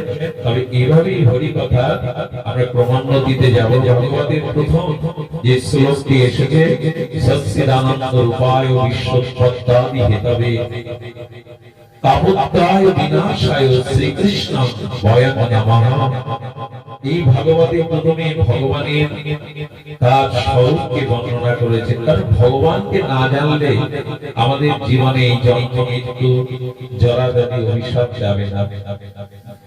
আজকাল কঠিন কঠিন জটিল জটিল প্রশ্ন মানুষ করে বসে। বিকেলে একজন প্রশ্ন করে বলছেন, বাবা অনেক দিনের ইচ্ছা, আমি একজন পাঠক, আপনার কাছে একটা কথা জানতে চাই। আমি ভাবলাম পাঠক যখন খুব ভালো একটা প্রশ্ন করবে, আর তত্ত্ব প্রশ্ন করলে যে ব্যক্তি উত্তর দেয় তার আনন্দ হয়, যদি প্রশ্নের মতো প্রশ্ন করা যায়। আমি এই আনন্দে বলছি, বাবা বলুন, আমি তো জানি না, তবে আমি চেষ্টা করি। তিনি বললেন, মাধবেন্দ্র পুরীপদের বউ কটা এবার বিয়ে করেছেন? যতক্ষণই ভেতরে সূর্য ভাব ছিল তা তো চলেই গেল। মাধবেন্দ্র পুরীর বউ কটা বিয়ে করেছে এটা জেনে আপনার কি হবে? যে বিয়ে করে সংসারে থাকে সে ভক্ত না? এসব উদ্ভট কোথায় পেয়েছেন আপনার জিজ্ঞাসা করতে হয়। তত্ত্ব তো সুতমণির কাছে নৈমিষারণ্যে কি প্রশ্ন করলেন? শৌনকাদি ঋষিগণ প্রশ্ন করলেন, শ্রেয় এবং প্রিয় এর মধ্যে শ্রেয় কোনটি? শ্রেয় কোনটি? আমাদের পিতা করে বলে প্রশ্ন এগুলি ভগবানকে জানা যায়, তারই নাম প্রশ্ন। সনাতন গোস্বামীর সেই সনাতন প্রশ্ন, কে আমি কেন মরে যারে তাপত্রায় কইছে হিত হয় খুশিতে নাহি জানি কৃপা করে সব তত্ত্ব কহত আপনি। অর্জুন বললেন, আমি কার্পণ্য দোষমহ কৃপণতায় আমি জানতে পারিনি, আমাকে জানাও যে আমার পথ কোনটি, আমার কর্তব্য কোনটি। এইগুলি হলো প্রশ্ন। পরীক্ষিত মহারাজ প্রশ্ন করলেন, আসক্ত মৃত্যুমুখ জীবের করণীয় কি? এই হলো প্রশ্ন। আসক্ত মৃত্যু আমাদের সকলের, 7 দিনই আমাদের মৃত্যু হবে, অন্য কোনো দিন আসবে না, তোমাদের করণীয় কি? এইগুলোই হলো প্রশ্ন, এগুলোই জিজ্ঞাসা। মানুষ এসে উদ্ভট, আমার বাড়ির মধ্যে হাওয়া হয়, আমার বাড়ির ডাক হয়, কি হয়, এটা বাবা কি করা যায়, এটা জিজ্ঞাসা হলো। এই জন্য প্রশ্ন করতে হবে যাতে বক্তার আনন্দ হয়। আমরা বক্তাকে মাপার জন্য অনেক সময় কুটিল প্রশ্ন করে বসি, এই তার্কিকতার জায়গা এটা নয়। এই জন্য প্রশ্ন যেমন ভাগবত বক্তা প্রসন্ন হয়, সেই প্রসন্নতায় তার উত্তরগুলো ভগবানই দান করে। এই ভাগবতে প্রথমেই ভগবান ভক্তকে জানাচ্ছেন। শঙ্করাচার্যও বলেছেন, অথত ব্রহ্ম জিজ্ঞাসা, ব্রহ্মসূত্রের প্রথম জিজ্ঞাসা ব্রহ্মাকে জিজ্ঞাসা করে। সেখানে বললেন, সচ্চিদানন্দ রূপায় বিশ্বোৎপত্তাদি হেতবে তাপত্রায় বিনাশায় শ্রীকৃষ্ণ বয়ং নমঃ। এই ভগবানকে আমরা নিরূপণ করব। তিনি নিরাকার, তিনি সদা সগুণ, লীলাময়, চৈতন্যময়, আনন্দময়। আর এই সচ্চিদানন্দ ভগবানকে বলেছেন তিনি সচ্চিদ আনন্দময়। আর কি না, বিশ্বোৎপত্তাদি হেতবে, এই সমগ্র বিশ্বের উৎপত্তির কারণ ভগবান।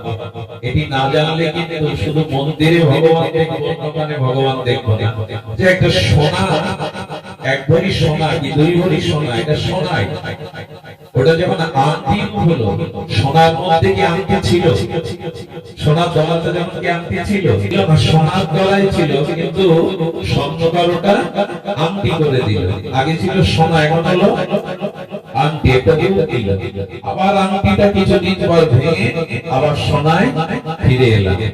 সোনাই ছিল, আংটি ছিল না।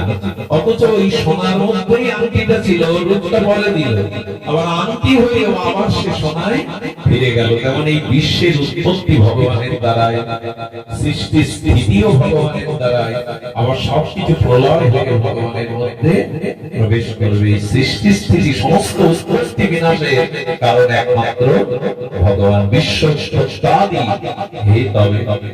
আর বিশ্বের সৃষ্টি রহস্য দেখুন, এটি জানলেই ভক্তি হয়। এই যে তপ্ত রৌদ্রের মধ্যে নারিকেল গাছে কতটা আবরণের মধ্যে কত শীতল উপকারী জল কে ঢোকায়? ইনজেকশন দিয়ে ঢোকানো যাবে? আজও ডাবের জলের তুলনায় অন্য জলের কথা বলা আছে, কত ঔষধি গুণে ভরা। কোথায় গাছের মাথায় কত রৌদ্রের মধ্যে শক্ত আবরণে কে ওর মধ্যে এই ঔষধি জলটা ঢোকায়? আচ্ছা, ময়ূরের ডিম হলো সাদা, ময়ূরের ডিম হলো সাদা, কিন্তু ওর থেকে যখন ময়ূরী বা ময়ূর যখন ডিম থেকে প্রকাশ হয়, তখন ওদের পেছনে যে রঙগুলো ওই সাদা ডিমের মধ্যে কোথায় ছিল? এর উত্তর ভগবান জানে। তার সৃষ্টির যে রহস্য, তার সৃষ্টির যে সৌন্দর্য, যদি একবার চারিদিকে দেখেন তাহলে দেখবেন সবই ভগবানের করুণা সৌন্দর্যে ভরা। কুচিন্তা অসুন্দরতা তখন আর কোথায় আসবে? সবার মধ্যে তখন এই সুন্দর দেখতে। তাই বললেন বিশ্ব স্রষ্টাদি, এই সমস্ত হেতু তিনি, সবার মধ্যে, সব বস্তুর মধ্যে, আনন্দের মধ্যে তিনি। আর বলছেন তাপত্রয় বিনাশায়। ভাগবতের প্রথমেই যেটি বলছেন, এই স্তুতিগুলো অনেক ব্যাখ্যা দাবি রাখে। সমস্যা হয়েছে কি, তত্ত্ব বলতে গেলে মানুষের ঘুম আসে, সারা দিনের কর্মক্লান্ত শরীর, তত্ত্ব মানুষ নিতে চায় না, একটু লীলা নিতে চায়, সহজ করে নিতে চায়। তত্ত্বকে আমরা খুব বেশি, কিন্তু আজ প্রথম দিন, আজ ভিতটাই ভালো করার দিন। আর রানা প্লাজার মতো ভেঙে পড়বে দুদিন পরে। ভিত আগে করতে হবে, তত্ত্ব আগে জানতে হবে, তবে ভাগবত তার উপরে দাঁড়াবে। এই জন্য উপায় নেই, আমাদের আচার্যগণ এইভাবেই নির্দেশ দিয়েছেন। যেখানে প্রথম দিবসীয় ভাগবত, সেখানে তার মহিমাকে মানুষকে জানাবে। একজন মানুষও যদি জানতে পারে, যদিও মেয়েদের মায়েদের অনেকের ভোগ পায়, কারণ তত্ত্ব বলতে গেলেই মানুষ গ্রহণ করতে পারে না। তো আমি আর তত্ত্ব, আপনাদের এই তত্ত্ব রসকে ভেজাতে না পারলেও ভাগবত হলেন ভক্তদেরও লীলা দিলেন। নবস্কন্ধ পর্যন্ত তো ভক্তেরই লীলা। এই জন্য আমি প্রথম সূত্রে আপনাদের একটু জানাই, এই তাপত্রয় বিনাশ হয় ভাগবত শ্রবণে। আর কি বললেন? শ্রীকৃষ্ণ বয়ম নমঃ। ভাগবত শুধু কৃষ্ণকে দেখায়, এখানে শ্রী মানে মাধুর্যময়ী শ্রী রাধা রানী। অর্থাৎ আমাদের উপাস্য শুধু কৃষ্ণ নয়, ভাগবতের প্রতিবদ্ধ হলো ব্রজপ্রেম, ভাগবতের প্রতিবদ্ধ হলো রাধার সাথে রাধা নাথের সেই অপূর্ব লীলা চিন্তামণি, রাস মুকুট লীলার আনন্দ, প্রেম নিকেতনে প্রেম মন্দিরের লীলা। তাই শ্রীকৃষ্ণ বয়ম নমঃ। এখানে বলছেন যে না, রাধারানী মাধুর্যময়ী প্রেমময়ী সহিত আমাদের এই লীলা। তো ভাগবতের প্রথমের দিকে যে জিনিসটা এসছে, আমরা একটু ভক্ত চরিত্র সামান্য সময় আছে আপনাদের হাতে? দুই তিনজন বললেন আছে না? ও তো বলবেন, কেউ কে আর মুখের উপরে বলবেন, সময় নেই, আমি বুঝে নেওয়া উচিত। আর বুঝতে পারবো আপনাদের মুখ দেখে। বসে শীতও পড়েছে, অলসতা আসার কথা, একটু জেগে থাকে। বাড়ি গিয়ে কি কাজ? কাজ আছে।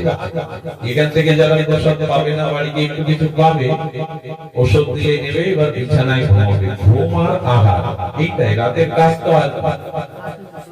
আহার আর নিদ্রা, এই দুটো তো সারা জীবন করে গেলাম। জীবনের অর্ধেক কাহিনী তো ঘুমেই কাটায়। এই দুটো জিনিস একটু তুলে রাখবেন। আমাকে মহাজন বলেছিলেন ব্যাসাসনে মানুষের যখন ঘুম আসে তখন বলবে, অলসতা হলে বলবে আজ আর হাত ঘড়ি দেখো না, জীবন ঘড়ি দেখো যে কালকে সকাল পর্যন্ত তুমি বাঁচবে কিনা। হাত ঘড়ি তো প্রতিদিন দেখো কটা বাজলো, ঘুমানোর সময় হলো কিনা বাড়ি ফেরার। আর জীবন ঘড়ি দেখো যে টিক টিক করছে ভেতরে, ওই ঘড়ি দেখো যে কাল সকাল পর্যন্ত আমি বাঁচবো কিনা, আর ভগবান শুনতে পাবো কিনা। দেখুন আমি মাঝে বক্সেরপুরে নিশাতলা একটা পাঠ করলাম, সেখানে এরকম 5-7 হাজার ভক্ত হয়, একদম বিশ্বকোষের পাশে। তো সেদিন আমি যখন বেরিয়ে আসি আমাকে জড়িয়ে ধরে একজন দেখলাম চোখে জল, কেন এমন করছে? মাতাজি পাঠ শুনে যেতে গিয়ে ওইখানে অ্যাক্সিডেন্ট হয়ে মারা গেছে। ওই তার শেষ সাধু সঙ্গ, ওই তার শেষ হরিকথা। উনি ভেবেছিল যে বাড়ি ফিরে আর কোনদিন ভাগবত শুনতে পাবো না। আমি অনেক জায়গায় দেখেছি ভাগবতে আসতে গিয়ে অনেকে রাস্তায় অ্যাক্সিডেন্টে মারা গেছে। ভাগবতে এমন আমি শুনেছি বাবা উনি আসতে পারে, আসতে গিয়ে অ্যাক্সিডেন্ট হয়েছে। এই জন্য হাত ঘড়ি আমরা দেখি বটে কতটা সময় কটা বাজলো রাত, কিন্তু জীবন ঘড়িকে দেখি কাল সকাল পর্যন্ত আমি বাজবো কিনা। এই জন্য ভাগবত শুনতে গেলে হাত ঘড়ি তুলে রাখে না, জীবন ঘড়ির দিকে তাকান, রাতই হয়তো আমার অন্তিম রাত হতে পারে। এই সুযোগ হয়তো এমন কোন দুরারোগ্য ব্যাধি হলো আমি হয়তো এই সুযোগ আর পাবো না। এই জন্য ভোগকে তাড়িয়ে দেয়। এই জীবন তো আত্মিক সময় সময় কাটায়, ভোগ বিলাসে কাটায়, পেয়েছি। তাই ভাগবত আস্বাদনে একটু আপনারা ভক্ত চরিত্র শুনুন। ভক্ত চরিত্রের মধ্যে আমি আজ কুন্তি দেবী একটু আনবো, কারণ ভক্তি কমলা। কুন্তি দেবী ছিলেন ভগবান ভক্তদের মধ্যে অন্যতম ভক্ত। এই কুন্তি চরিত্র, কুন্তির বিমল চরিত্র গাথা, তার চরিত্র গাথা যদি শ্রবণ করেন, যেমন ত্যাগ, তেমন ধৈর্য, তেমন ভগবত নিষ্ঠা। কুন্তি চরিত্রের মধ্যে ফুটে এসেছে ভগবানের একজন প্রিয় ভক্তের মহিমা। কারণ যে ভক্তের মধ্যে ধৈর্য নাই, ত্যাগ নাই, পরিস্থিতিতে ভগবানের কৃপা অনুভব করার মতো সাধন শক্তি নাই, তিনি ভক্তি জগতে কিছু পেতে পারে। আমাদের মনে পড়ে, আমি একটু পরিচয় তুলে ধরি আপনাদের। চোখের জল ঝরতে ঝরতে চোখেও আর দেখি না ভালো করে। এই ভক্তের পরিচয় ছিলেন কি? তিনি ত্যাগের প্রতিমূর্তি ছিলেন। ওনার বংশ পরিচয়টা আমি প্রিয়াজির টিকা থেকে পেয়েছি। আমাদের কুন্তি দেবীর বংশ পরিচয় উনি বসুদেবের সৎ বোন হতেন। ভগবানের পিতা বসুদেব তার সৎ বোন হতেন এবং শ্রীকৃষ্ণের পিসি হতেন। এই সূত্রে ভগবান শ্রীকৃষ্ণের পিসিমা হতেন। আর মহারাজ সুরসেনের এই কন্যা, মহারাজ সুরসেনের ইনি কন্যা। এবং আমরা জানি ওনার যখন 9 বছর বয়স তখন ওনার মধ্যে সদ্গুণ প্রকাশ হতে থাকে। একটা জিনিস বলি, এই জন্মে যদি আপনি সদ্গুরুদেবের কৃপাও পান, ভজন সাধনা শুরু করেন, পুরোপুরি প্রেম ভক্তি পাবেন। কারণ প্রাক্তন সংস্কার না হলে এক জন্মের সংস্কারে প্রেম ভক্তি পাওয়া যাবে না। এই যারা নিত্য ভাগবতে আসেন এই কষ্ট করে আপনারা জানেন অনেক দিনের যাত্রী আপনারা ভাগবতে, এক জন্মের না, অনেক জন্মের যাত্রী এই পথে। তাই আপনারা আসেন এত কষ্ট করে। এখানে সবাই আসেন, পাড়ার লোক কি সবাই আসছে? কেন আসেন? তাদেরই তো যোগ্য, তাদেরই তো মন্দির। বললেন প্রাক্তন সৌভাগ্য না থাকলে, সংস্কার না থাকলে ভাগবতে রুচি হয় না, ভাগবত পথে কেউ আসে না। বহু জন্মের সুকৃতি না থাকলে কেউ হরিকথাতে কারো রুচি হয় না, পথে কেউ আসে না। কে আপনাদের বাড়ি থেকে বের করেছে এই শীতের দিনে গাড়ির টাকা ব্যয় করে? এটা পূর্ব জন্মের সংস্কার আপনাদের এই পথে অনেক জন্মে তুলে দিয়েছে। তো যার মধ্যে পূর্ব সংস্কার আছে, যার পিতৃ পরিচয়, মাতৃ পরিচয়, আদর্শ ত্যাগ, বৈরাগ্য, ভজনে ভরা, তাদের ভিতরে বিশেষ কিছু লক্ষণ দেখা যায়। কুন্তি ছিলেন ধৈর্য, ত্যাগের প্রতিমূর্তি। ভক্ত হতে গেলে, ভগবানের প্রিয় হতে গেলে এই গুণগুলি দরকার। 9 বছর বয়সে তিনি পিতার সেবা করতেন। এই জন্য যাদের ভিতরে দেখবেন এই সজ্জন জন্মের, এদের অনেক জন্মের সুকৃতি লব্ধ, কৃপায় এক জন্মে হয়নি, হয় না। তো কুন্তির মধ্যে স্বাভাবিকভাবে একটা জিনিস বলি, ওই যেমন একটা খোলা জায়গা, ওইখানে বাতাসে ছত্রাক গুলো আশ্রয় পায়। একটা ইট যদি প্লাস্টার করা থাকে, ছত্রাক গুলো ওখানে জমে যায়। এই সৎগুণ গুলো খুঁজে বেড়ায়, সৎগুণ যা আছে না, এ খুঁজে বেড়ায় পাত্র, যার ধৈর্য আছে, ত্যাগ আছে, তিতিক্ষা আছে, সৎগুণ ওইখানেই যেতে চায়। সৎগুণ কিন্তু আছে জগতে, ওই সৎগুণ আশ্রয় খোঁজে, যার হৃদয় ত্যাগ বৈরাগীকে ভরা, ওইখানে সৎগুণ গুলো চলে যায়। পাত্র না থাকলে কি করে হবে? এই জন্য সরল হতে হয়, ত্যাগ থাকতে হয় জীবনে, বৈরাগ্য থাকতে হয়, যেটা কুন্তী দেবীর ছিলেন। আমি খুব সংক্ষিপ্তই বলবো, সময় তো ভূমিকাতেই চলে গেল।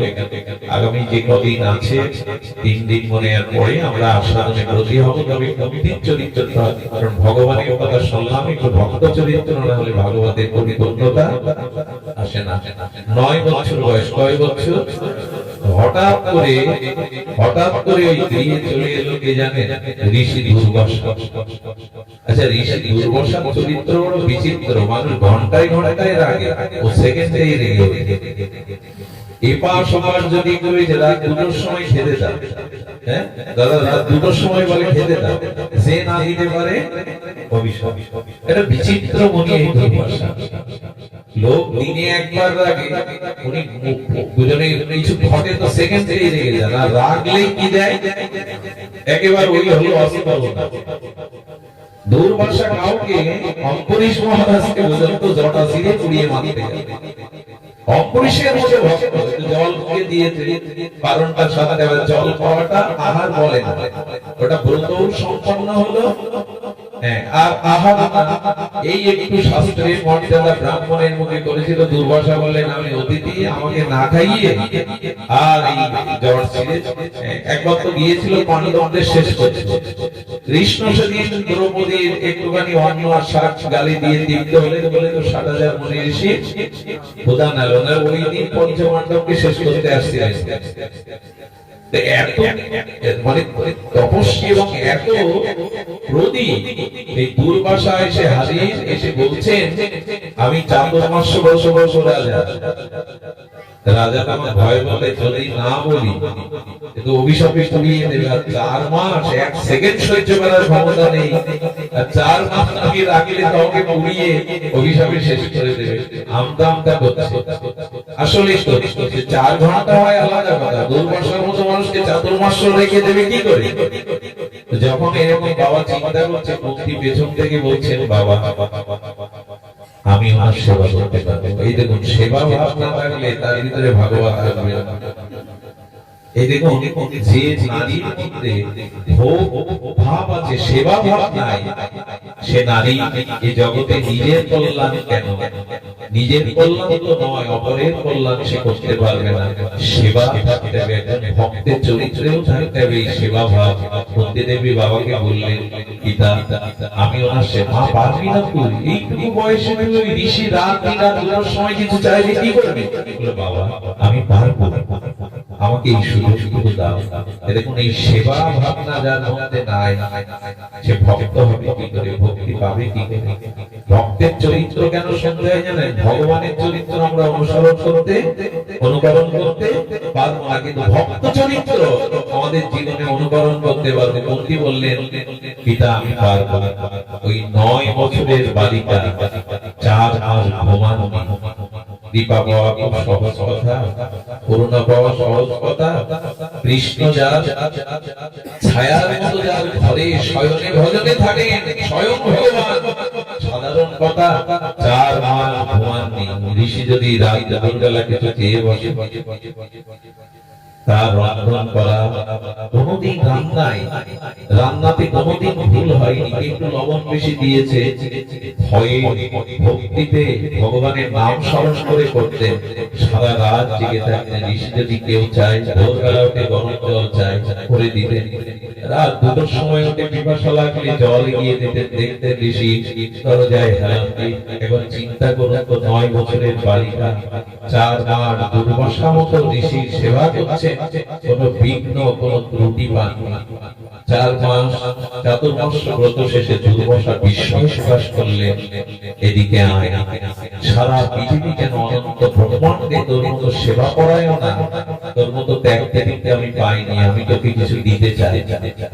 বলেন আপনার সেবা করেছি, এর থেকে বড় আর কি আছে? এই সেবাটা এই ভগবানের ভক্তের যে সেবা, সেবা অভিলাষ লাগে নরোত্তমতা। সেবা চাচ্ছেন না, সেবার অভিলাষ লাগে আমি যেন সেবা করতে পারি। কুন্তী দেবী সেবার দ্বারা কি করলেন?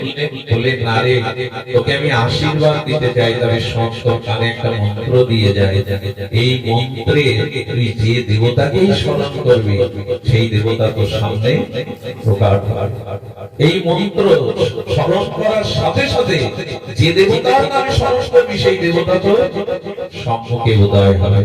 কুন্তী এই বর দুর্বাসার কাছে পেয়েছিলেন। অল্প বয়সে বিবাহ হয় পাণ্ডুর সাথে, এবং আপনারা জানেন এই পাণ্ডু বেশি দিন জগতে বেঁচে ছিলেন। পাণ্ডু কোন রমণী সম্মুখে গেলে মৃত্যুবরণ হবে, এই অভিশাপ ছিল পাণ্ডু, এক ঋষির অভিশাপ। এই জন্য দেখুন সতী নারীর মহিমা, পাণ্ডুর কাছ থেকে সন্তান নিতে পারছেন, অভিশাপ আছে ঋষি। তাই পাণ্ডুর অনুমতি নিয়ে তার চরণে প্রণাম করে বললেন, দুর্বাসা আমাকে বর দিয়েছিল, আপনি অনুমতি দিলে আমি দেবতাকে প্রকট করে সেই দেবতার শক্তি রূপী আমি জগতে শ্রেষ্ঠ আদর্শবান সন্তানদের আনতে চাই।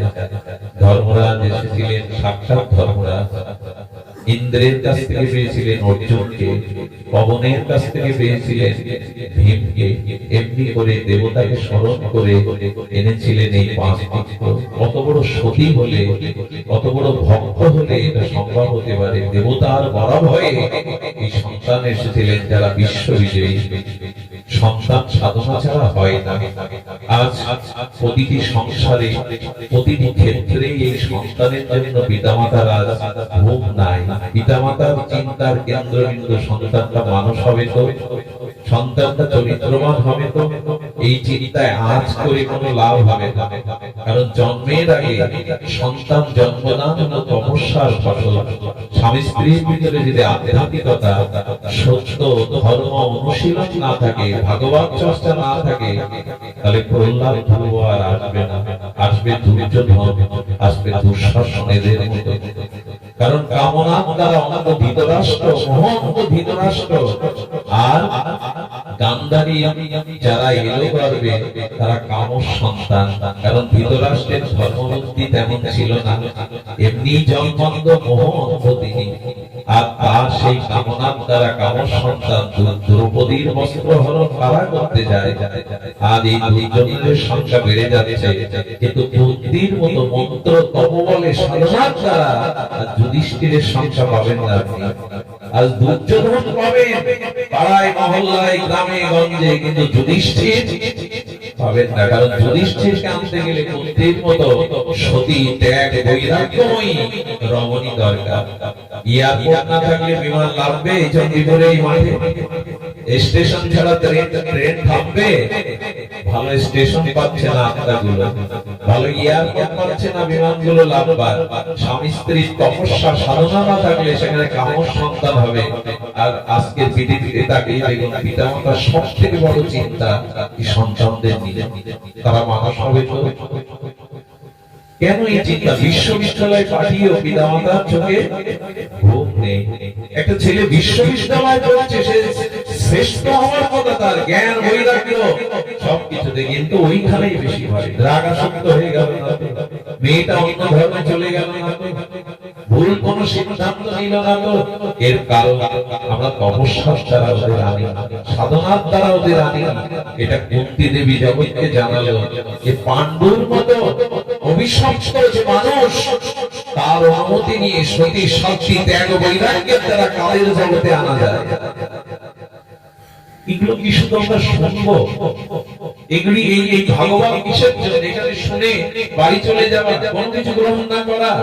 এই জন্য যাদের বিবাহ দিচ্ছেন, যারা নবদম্পতি, তাদের ভাগবত শোনান, তাদের কুন্তীর চরিত্র শোনান, যে কত বড় তপস্যা ত্যাগ আদর্শ থাকলে এই জাতীয় সন্তানদের জগতে আনা যায়। তিনি এলেই পাণ্ডু। দেখুন কুন্তির জীবনে 99% দুঃখ আর দুঃখ, 100% সুখ। ভক্ত হতে গেলে অনেক কিছু প্রস্তুতি থাকতে হবে। কুন্তি চরিত্রটা যদি সময় পায়, একদিন আপনাদের জানাবো বিচিত্র চরিত্র। তবে আমি সার সাথে কিছু বলে যাই। পাণ্ডুর মৃত্যুর পর নেমে এলো দুঃখের ঘন ঘটা।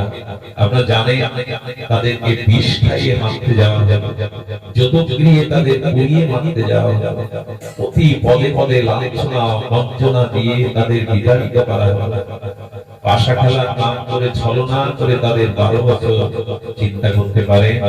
কুন্তি 5টা ছেলেকে নিয়ে 12টা বছর তিনি জঙ্গলে কাটিয়েছেন, ভিক্ষা করে কাটিয়েছেন। লোকের বাড়িতে এই পঞ্চ পাণ্ডব তারা রূপে দাসীগিরি করেছে, দাসগিরি করেছে। কুন্তি এই পঞ্চ পাণ্ডবকে নিয়ে বনে কখনো তাদের দুঃখ পেতে দেননি। বলেছিলেন এটা তোদের কৃপা। ওরে কুমোর যখন হাড়ি পাতিল তৈরি করে তখন কি করে জানেন? সামান্য কিছু রোদ্দুরে দিয়ে নরম থাকলে একটা শক্ত কাঠ ওই কলসির মধ্যে দিয়ে বাইরের একটা কাঠ দিয়ে পেটায়। কেন বলুন তো?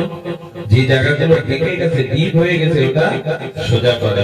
এই 12 বছর জঙ্গলে জঙ্গলে বনে থাকার মধ্যে দিয়ে তোদের ভিতরে আসবে ত্যাগ, তোদের ভিতরে আসবে সাত্বিকতা, তোদের ভিতরে আসবে বৈরাগ্য। আর এই জঙ্গলে জঙ্গলে ঘুরতে ঘুরতে ঋষিদের কৃপা পেয়ে তুমি ধন্য হতে পারবে। সুধীবৃন্দ, আপনাদের কাছে অনুরোধ করব, দুঃখে ভেঙে পড়বেন না। 12 বছর বনবাসে গেছে, ভূত রেঁধে দিচ্ছে, 56 ব্যঞ্জন তাদের রেঁধে দেয়। দ্রৌপদী ভিক্ষা করা ভূত রেঁধে দিচ্ছে পাতাতে। ভগবান যাদের এমনি করে সহায়, যার জীবনে এমন মা পেয়েছে, তাদের জীবনে কেন বলে দুঃখটা প্রয়োজন কেন?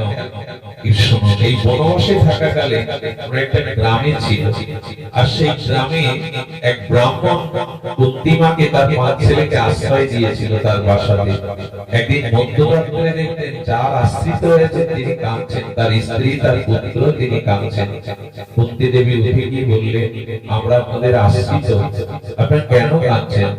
বললেন, মা তুমি তপস্বিনী, তুমি শুনে সমাধান করতে পারবে না। মা, এই গ্রামে একজন রাক্ষস আসে, তাকে প্রতি বাড়ি থেকে খাদ্য এবং এক একজনকে এক এক দিন দিতে হয়, না দিলে গ্রামকেই সে গ্রাস করে নেবে। এই সত্ত্বে গ্রামের যারা শ্রেষ্ঠ জন আছে তারা বিবেচনা করে বলেছে এক এক বাড়ি থেকে এক এক দিনের খাদ্য আর একজন ব্যক্তিকে যাবে। আমরা স্বামী স্ত্রী এই একমাত্র সন্তান। মা বলছে আমি যাব, আমি বলছি আমি যাব, আর সন্তান পিতামাতা চরণ জড়িয়ে ধরেছে, আপনারা পিতামাতা, আপনাদেরকে রক্ষা করা সেবা করাই আমার ধর্ম, আমি যাবো। তাই 3 জন 3 জনকে জড়িয়ে ধরে কাঁদছে। কুন্তির চোখে জল। কুন্তি বললেন, আপনি আশ্রয় দিয়েছেন, আমার একটা নিবেদন, আপনার তো একটা সন্তান, আমার 5টি সন্তান, আজ আপনার সন্তানের বদলে আমার একটি সন্তান যাবে তার কাছে। কারণ 5টা থেকে একটা যদি চলে যায় তাতে কোনো দুঃখ নেই, কিন্তু আপনার বললেন না, আপনি আশ্রিত, আপনাকে রক্ষা করা আমার ধর্ম, আপনার সন্তান। এইখানেই হলো কুন্তির মহিমা। ভাবতে পারে এটা অনুরোধ করে যায় আপনাদের কাছে, সাধুতা আর কিছু না, ভক্ত সাধুতা আর কিছু না, সেটা হলো পরের দুঃখে যদি আপনার হৃদয় কাঁদে তবেই আপনি সাধু। এই কথাটা আমরা প্রতি পাঠে একবার করে বলি, যাদের অপরের দুঃখে হৃদয় কাঁদে না, অপরের দুঃখকে যারা নিজের দুঃখ মনে করেন, এরা ভগবানের কেউ হতে পারে না, এরা ভক্ত হতে পারে না। শুধু জানি এই দিকটা লক্ষ্য করবেন, একজন প্রতিবেশী বসে বসে মরছে, আপনি সুখে থাকতে পারেন না, এটা ভাগবত বলেনি। আমি কুন্তির কথাটা একবার চিন্তা করুন তো, নিজের পুত্রকে মৃত্যুর মুখে ঠেলে দিতে পারে ওর এক পুত্র, ওদের চোখের জলকে মুছিয়ে বললেন, আপনি নিশ্চিন্ত থাকুন, আমার 5টা, একটা চলে গেলে ক্ষতি হবে। আপনার একমাত্র অবলম্বন, ভাবলেই বুকের ভেতর কেমন করে ওঠে। মৃত্যুর মুখে নিজের সন্তানকে ঠেলে দিচ্ছে, এক সন্তানের চোখের জল মুছাবে বলে মা বাবা। দ্রৌপদীর 5 ছেলেকে অশ্বত্থামা মাথা কেটে নিল। দ্রৌপদীর সঙ্গে অশ্বত্থামাকে যে কৃষ্ণ যখন বলছে ওদের হাত তাই ওর মাথা শেষ করে দ্রৌপদীর সামনে, দ্রৌপদী বললেন, না কেশব, আমি মা, আমি সন্তান হয়ে যেমন যাচ্ছি, আমি চাই না অন্য মায়ের চোখে জল ঝরুক। এই ব্যাপারটা অন্য মা পার। কৃষ্ণ বলছেন আততায়ীকে বধ করলে কোনো অন্যায় নয়, পাপ নয়। যারা পরের ঘরে আহুতি দেয়, পরের স্ত্রী লাঞ্ছনা করে, আততায়ী এদের বধ করলেও শাস্ত্রে পাপ লেখেনি। দ্রৌপদী কেন বলছো? বললো গুরুদেব দ্রোণাচার্য ছেলে অর্জুনকে পুত্রের থেকে বেশি স্নেহ করে ব্রহ্মা বিদ্যা অস্ত্র বিদ্যার শিখিয়েছেন। গুরু পুত্রই তো গুরুর মতো সম্মান, ওকে মারবে। দ্রৌপদী যদি পঞ্চপাণ্ডবের সাথে না থাকতো, কৃষ্ণ পঞ্চপাণ্ডবদের সারথি হতো না। দ্রৌপদী হতো দয়া, তাই ক্ষমা ভিতরে রাখে। অন্যকে ক্ষমা করার মধ্যে দিয়ে দেখবে হৃদয়ে শান্তি পাওয়া যায়। ক্ষমা না করলে আপনি কোনোদিন কেউ অপরাধ করলে, কেউ দোষ করলে যদি ক্ষমা করতে পারে, ক্ষমার মধ্যে দিয়ে একটা শান্তি আছে। তবে সব ক্ষমা নয়। যে ক্ষমাগুলো করলে তার অনিষ্ট হবে না, সেখানে ক্ষমা করবে। শুধু এই কুন্তি দেবী বললেন না বাবা, সমস্ত খাদ্য দিয়ে ভীমকে ডেকে বললেন, ভীম আমি তো তোর মা, যা পরের কল্যাণে নিজের শোভে দেবে। আমার কি মনে হয় জানে, ভীম মরেনি, বরঞ্চ রাক্ষসী সেদিন মরেছিল। আর ভাগবত সংকেত দিচ্ছে যে পৃথিবীতে সব থেকে বড় পণ্য কর্ম হলো অন্যের জীবের দুঃখে দুঃখী হওয়া। আর পৃথিবীর সব থেকে বড় পাপ হলো অন্যকে কষ্ট দেওয়া, অন্যকে যন্ত্রণা দিয়ে সুখী হওয়া। সমস্ত নিখিল শাস্ত্র বলছে পাপের শ্রেষ্ঠ হলো অন্যকে কষ্ট দেওয়া, দুঃখ দেওয়া। আর সমস্ত নিখিল পুণ্য হলো জীবের হৃদয়ে আনন্দ দেওয়া, সুখ দেওয়া। চিন্তা করুন তো, আমি সুখী হচ্ছি না কেন? এ প্রশ্ন করার আগে নিজের দিকে আমি বললাম, আমি কটা মানুষকে জগতে সুখ দিয়েছি, আমি কটা মানুষকে আনন্দ দিয়েছি যে আমি আনন্দের অধিকারী দাবি করি? না দিলে পাওয়া যায় না। এই জন্য অন্যকে সুখ দেওয়া, অন্যের প্রতি দয়া, করুণা, এইগুলো ফিরিয়ে আনবে। নাহলে আপনার কাছেও কোনোদিন আপনি দয়া করার কাউকে পাবেন না। এই জন্য কুন্তি মা পাঠালেন, ভীম মাকে প্রণাম করে কারোর উপকার করলে তার ক্ষতি হয় না, এটা প্রমাণ। তারও কল্যাণ হয়ে আসে। ভীম রাক্ষসের সামনে গিয়ে সেই খাবারগুলো আগে খেয়ে নিয়েছে। আরে রাক্ষস বলছে আমার খাবার, কে খাচ্ছে তাকে দেখা যাচ্ছে না খাবারের আড়ালে।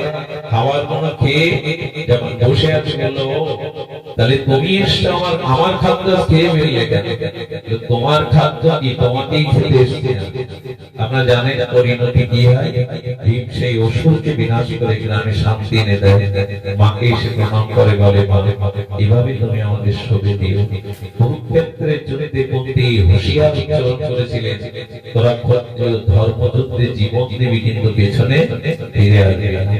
আজও দেশ প্রেম ধর্ম রক্ষার জন্য সেই সন্তানরা জীবন দেয় যাদের পেছনে মা এরকম প্রেরণা দেয়, যা ধর্ম রক্ষার জন্য জীবন উৎসর্গ কর। মার প্রেরণা ছিল এই। কুন্তি দেবীর সব শেষ কথাটা বলি, শেষ তো হয় না, ইচ্ছা ছিল একদিন পরিপূরণ করে তার কথা বলবো। অনেক লীলা এখানে আছে। দেখুন একবার আমার মনে পড়ে এক রাজা এবং রানী, কুন্তি দেবীর চরিত্র কথায় আছে এক রাজা রানী। সেই রাজা এবং রানী তারা ছিলেন সৎ, তারা ছিলেন আদর্শময়ী। কিন্তু রানী পতিব্রতা, সতী সাধ্বী, সেবা পরায়ণ না, এটা একদিন হাত উঁচু করেছিলেন নিজের স্ত্রীর কাছে। দোষ ছিল না তার, এটা প্রদানিত তিরস্কার করে হাত উঁচু করেছিলেন এই সতী সাধ্বী কমলা সেবা পরায়ণ স্ত্রীর কাছে।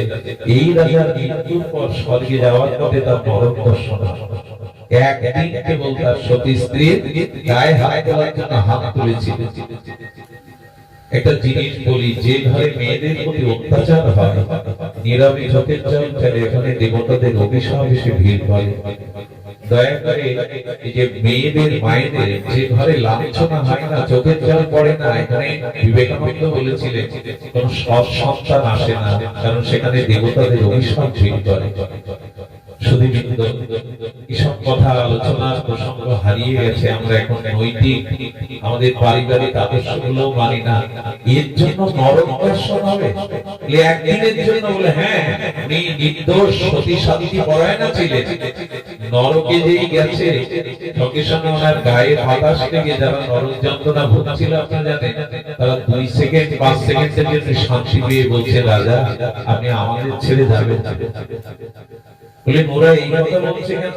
বলে পাপের জালে ওরা নরকে যন্ত্রণা ভোগ করছে, কিন্তু আপনি ওই একটা পাপ একদিন করেছিলেন, হাতে তুলেছিলেন সতী সাধ্বী রমণীর গায়ে তোলার জন্য, এই জন্য আপনার নরক দর্শন হলো। কিন্তু চলুন আপনি এখান থেকে তাড়াতাড়ি চলুন, ওই কারণে আপনার দর্শন হয়েছে। বলে তো ওরা আমাকে যেতে নিষেধ করছে গেছে, অনেকটা দান ধ্যান পূর্ণ কর্ম করেছেন তো আপনার গাতায় গায়ের বাতাসে ওদের কিছুক্ষণের জন্য ওই যাতনা প্রশমিত হয়েছে, এই জন্য ওরা আপনাকে রাখতে চাইছে। তখন দেবতাদের বললেন, তাহলে আমি এখানে থাকলে যে ওরা শান্তি পায়, আমি স্বর্গে যাব না, আমি এখানেই থেকে যাব। ওদের শান্তি যদি আমার কারণে হয়, উনি যাবেন না, এখানে বসে পড়লেন। দেবরাজ ইন্দ্র এসে বললেন, আমাদের দায়িত্ব পূর্ণ কর্মকারীকে স্বর্গে দেবতার আসন দেওয়া, আপনি চলুন। বললেন, আমি যাব, যতক্ষণ এরা শান্তি পাবে ততক্ষণ আমি। এই হলো পরহিতের উপকার। আমার কারণে যদি কেউ শান্তি পায়, স্বস্তি পায়, এর থেকে বড় ধর্ম আর জগতে নাই। তো কুন্তী দেবীর চরিত্র ছিল এইভাবে গাথা। সব শেষে যেটা জগৎকে উনি বিচিত্র ভাবে জানিয়েছেন, এই বিচিত্রতা হলো উনি যখন হস্তিনাপুরের যুধিষ্ঠিরের মহারাজের মাথায় রাজমুকুট হলো, চক্রবর্তী সম্রাট হলো, অসংখ্য দাস দাসী হাজার হাজার ফিরে পেল, তখনই মনে আছে কৃষ্ণ হস্তিনাপুরে ভগবানের হস্তিনাপুরে গমনের দিনে কুন্তী কি করেছে জানেন?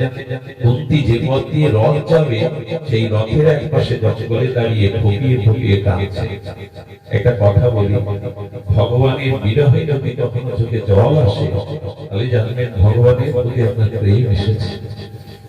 সংসারের দুঃখ জ্বালা রোগ শোকে জল আসাটা বড় কথা না, ওখানে শাস্ত্র লুকানো আছে, নিজের না পড়া লুকানো আছে। কিন্তু ভগবানের বিরহে যাদের চোখের জল আসে, জানবেন তারা ভগবানের খুব নিকটে, খুব নিকটে তারা। ভগবান বিরহে জল আসে। আর যদি মনে পরিবারে সংসারের জন্য শুধু দুঃখ আসে, ভগবানকে পেলাম না, ভগবানকে হারিয়ে ফেললাম, এই ব্যথা এই চোখের জল না এসে যদি শুধু সংসারের জন্যই হাওতার জল আছে, জানবেন আপনি মায়ার রাজ্যে আছেন, ভগবানের রাজ্যে আপনি নেই। আড়ালে কাঁদছেন কুন্তী, করে যখন কাঁদছেন, কৃষ্ণ হস্তিনাপুর থেকে বিদায় নেওয়ার সময় ওই রথের পাশে ভগবান অন্তর্যামী। ভগবান বুঝতে পারে ভগবান রথটা থামিয়ে নিচে নেমেছে, আর নিচে নেমেই তিনি কুন্তীর এই প্রত্যন্ত দশা দেখে হাত জড়িয়ে ধরেছেন। কুন্তী স্তুতি করেছিলেন, কুন্তীর স্তুতিটা ভগবানকে বড় বিষয়। তিনি নমস্য পুরুষং তদীশ্বরং প্রকৃতং পরম, এভাবে কৃষ্ণ তুমি বিসীমা বলে আমাকে প্রণাম করছো, পঞ্চ পাণ্ডবদের একান্ত আত্মীয় হয়ে তুমি তাদের সাথে থেকেছো, কিন্তু আমি জানি তুমি পরম পুরুষ, তুমি অনাদির আদি, তুমি সর্বকারণেরই পরম কারণ। কৃষ্ণকে স্তুতি করছে, এবং এই স্তুতি এমন ভাবে করছে গোবিন্দের চোখে জল। আর যখন গোবিন্দ কাঁদছেন, তখন বললেন, বিসীমা তোমার স্তুতিতে আমার হৃদয় ভরে গেছে, আমি তোমাকে কিছু বর দিতে চাই, তুমি দয়া করে আজ আমার কাছে কিছু চাও, তবে জেনে রাখো আমি সব কিছু দিতে সমর্থ তোমায়। এরকম জায়গায় আমরা থাকলে কি বলতাম? কুন্তী কি বললো জানেন? কুন্তী গোবিন্দর দিকে চেয়ে বলল, ছোটবেলায় বিধবা হয়েছে, পিতাকে হারিয়েছি, সন্তানদের নিয়ে 12টা বছর জঙ্গলে থেকে যে ভিক্ষা করে খেয়েছি, সামনের মাথা কথা প্রিয়জন হারাতে দেখেছি, আর এই বৈধনিক বেশ নিয়ে সারা জীবনে আছি। আর এখন আমার তোমার কাছে চাইবার, তবে শোনো, পৃথিবীতে কুন্তী ছাড়া কেউ এইভাবে চাই কৃষ্ণ। আবার আমার ছেলে ছেলে আবার আমাকে কাঙাল করে বনবাসী করে, আবার আমার জীবনে দুঃখ দুর্দশা বিষাদ নেমে আসে, আমি এইবার তোমার কাছে যাই। ভগবানকে পেলে কেউ এইভাবে চাই, আবার আমার ছেলেদের ভিখারি করে দাও, আবার আমাকে বনবাসে। কুন্তী তখন বললেন, কুন্তীকে বলছেন কৃষ্ণ, সারা জীবন কেঁদেছে, আমি তোমাকে এবার দিতে পারবো না, এই বিষাদ দুঃখ বল আমাকে সারা জীবন কেঁদেছ, পুড়িয়ে মারতে গেছে, বিষ খাওয়াতে গেছে, বনবাসে গেছে, কখনো সুখের মুখ দেখো নাই। তুমি কেন বিপত্তি চাইছো, কেন এই বর চাইছো? বুদ্ধি কি উত্তর দিল জানে? এইখানে আপনাদের আজকে ভগবান থেকে গ্রহণ করতে হবে এই শিক্ষায় জীবনের সুখ প্রয়োজন না দুঃখ প্রয়োজন, কোনটার বেশি প্রয়োজন? এইখানে কুন্তি বললে আমি সারা জীবন দেখেছি দুঃখ কষ্ট যন্ত্রণা চোখের জল এলে তোমার কথা বড় মনে পড়ে, তোমার কথা বড় স্মরণ হয়। কিন্তু দেখছি এখন আমার ছেলে রাজা হয়েছে হস্তিনাপুরের, আমি রাজমাতা হয়েছি, অসংখ্য দাস দাসী, কিন্তু যখন সুখ এলো তখন তোমার খাবারে দুঃখের সময় ছায়ার মতো তুমি আমার পুত্রদের আমার কাছে ছিলে। এখন রাজা হয়েছে বলি, রাজমাতা হয়েছে বলে এখন হাজার হাজার দাস দাসী তোমাকে বিদায় দিচ্ছে। তাই কৃষ্ণ একান্ত চাওয়া আমাকে দুঃখে রাখো, যাতে দুঃখের মধ্যে তোমাকে পাই। তোমাকে পাওয়াই তো সম্পদ, তোমাকে পাওয়াই তো প্রকৃত সুখ। কৃষ্ণ দাঁড়িয়ে দাঁড়িয়ে কাঁদছে। এটা কি চাইলে? দুঃখ একটা পিপীলিকা থেকে ব্রহ্মা পর্যন্ত দুঃখ চায় না, তারা সুখ চায়। পিপীলিকা থেকে ব্রহ্মাও সুখ চায়, তুমি দুঃখ চাইছো। একটা কথা বলি, দুঃখটাকে বরণ করতে শিখেছি। কারণ কি জানে, ভেতরে আত্মনাদ আছে, দুঃখ না এলে সেই দাম ভগবানের কাছে পৌঁছায়।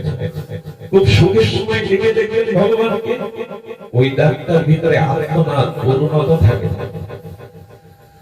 ভেতরে ব্যথা থাকে, যন্ত্রণা থাকে, তখন ভগবানের কাছে ডাক্তার খুব কাতর ভাবে পৌঁছায়। বৃন্দাবনের মহাত্মাদের দিকে সব কিছু ত্যাগ করে আমার কিছুই হলো না, আমি পেলাম না।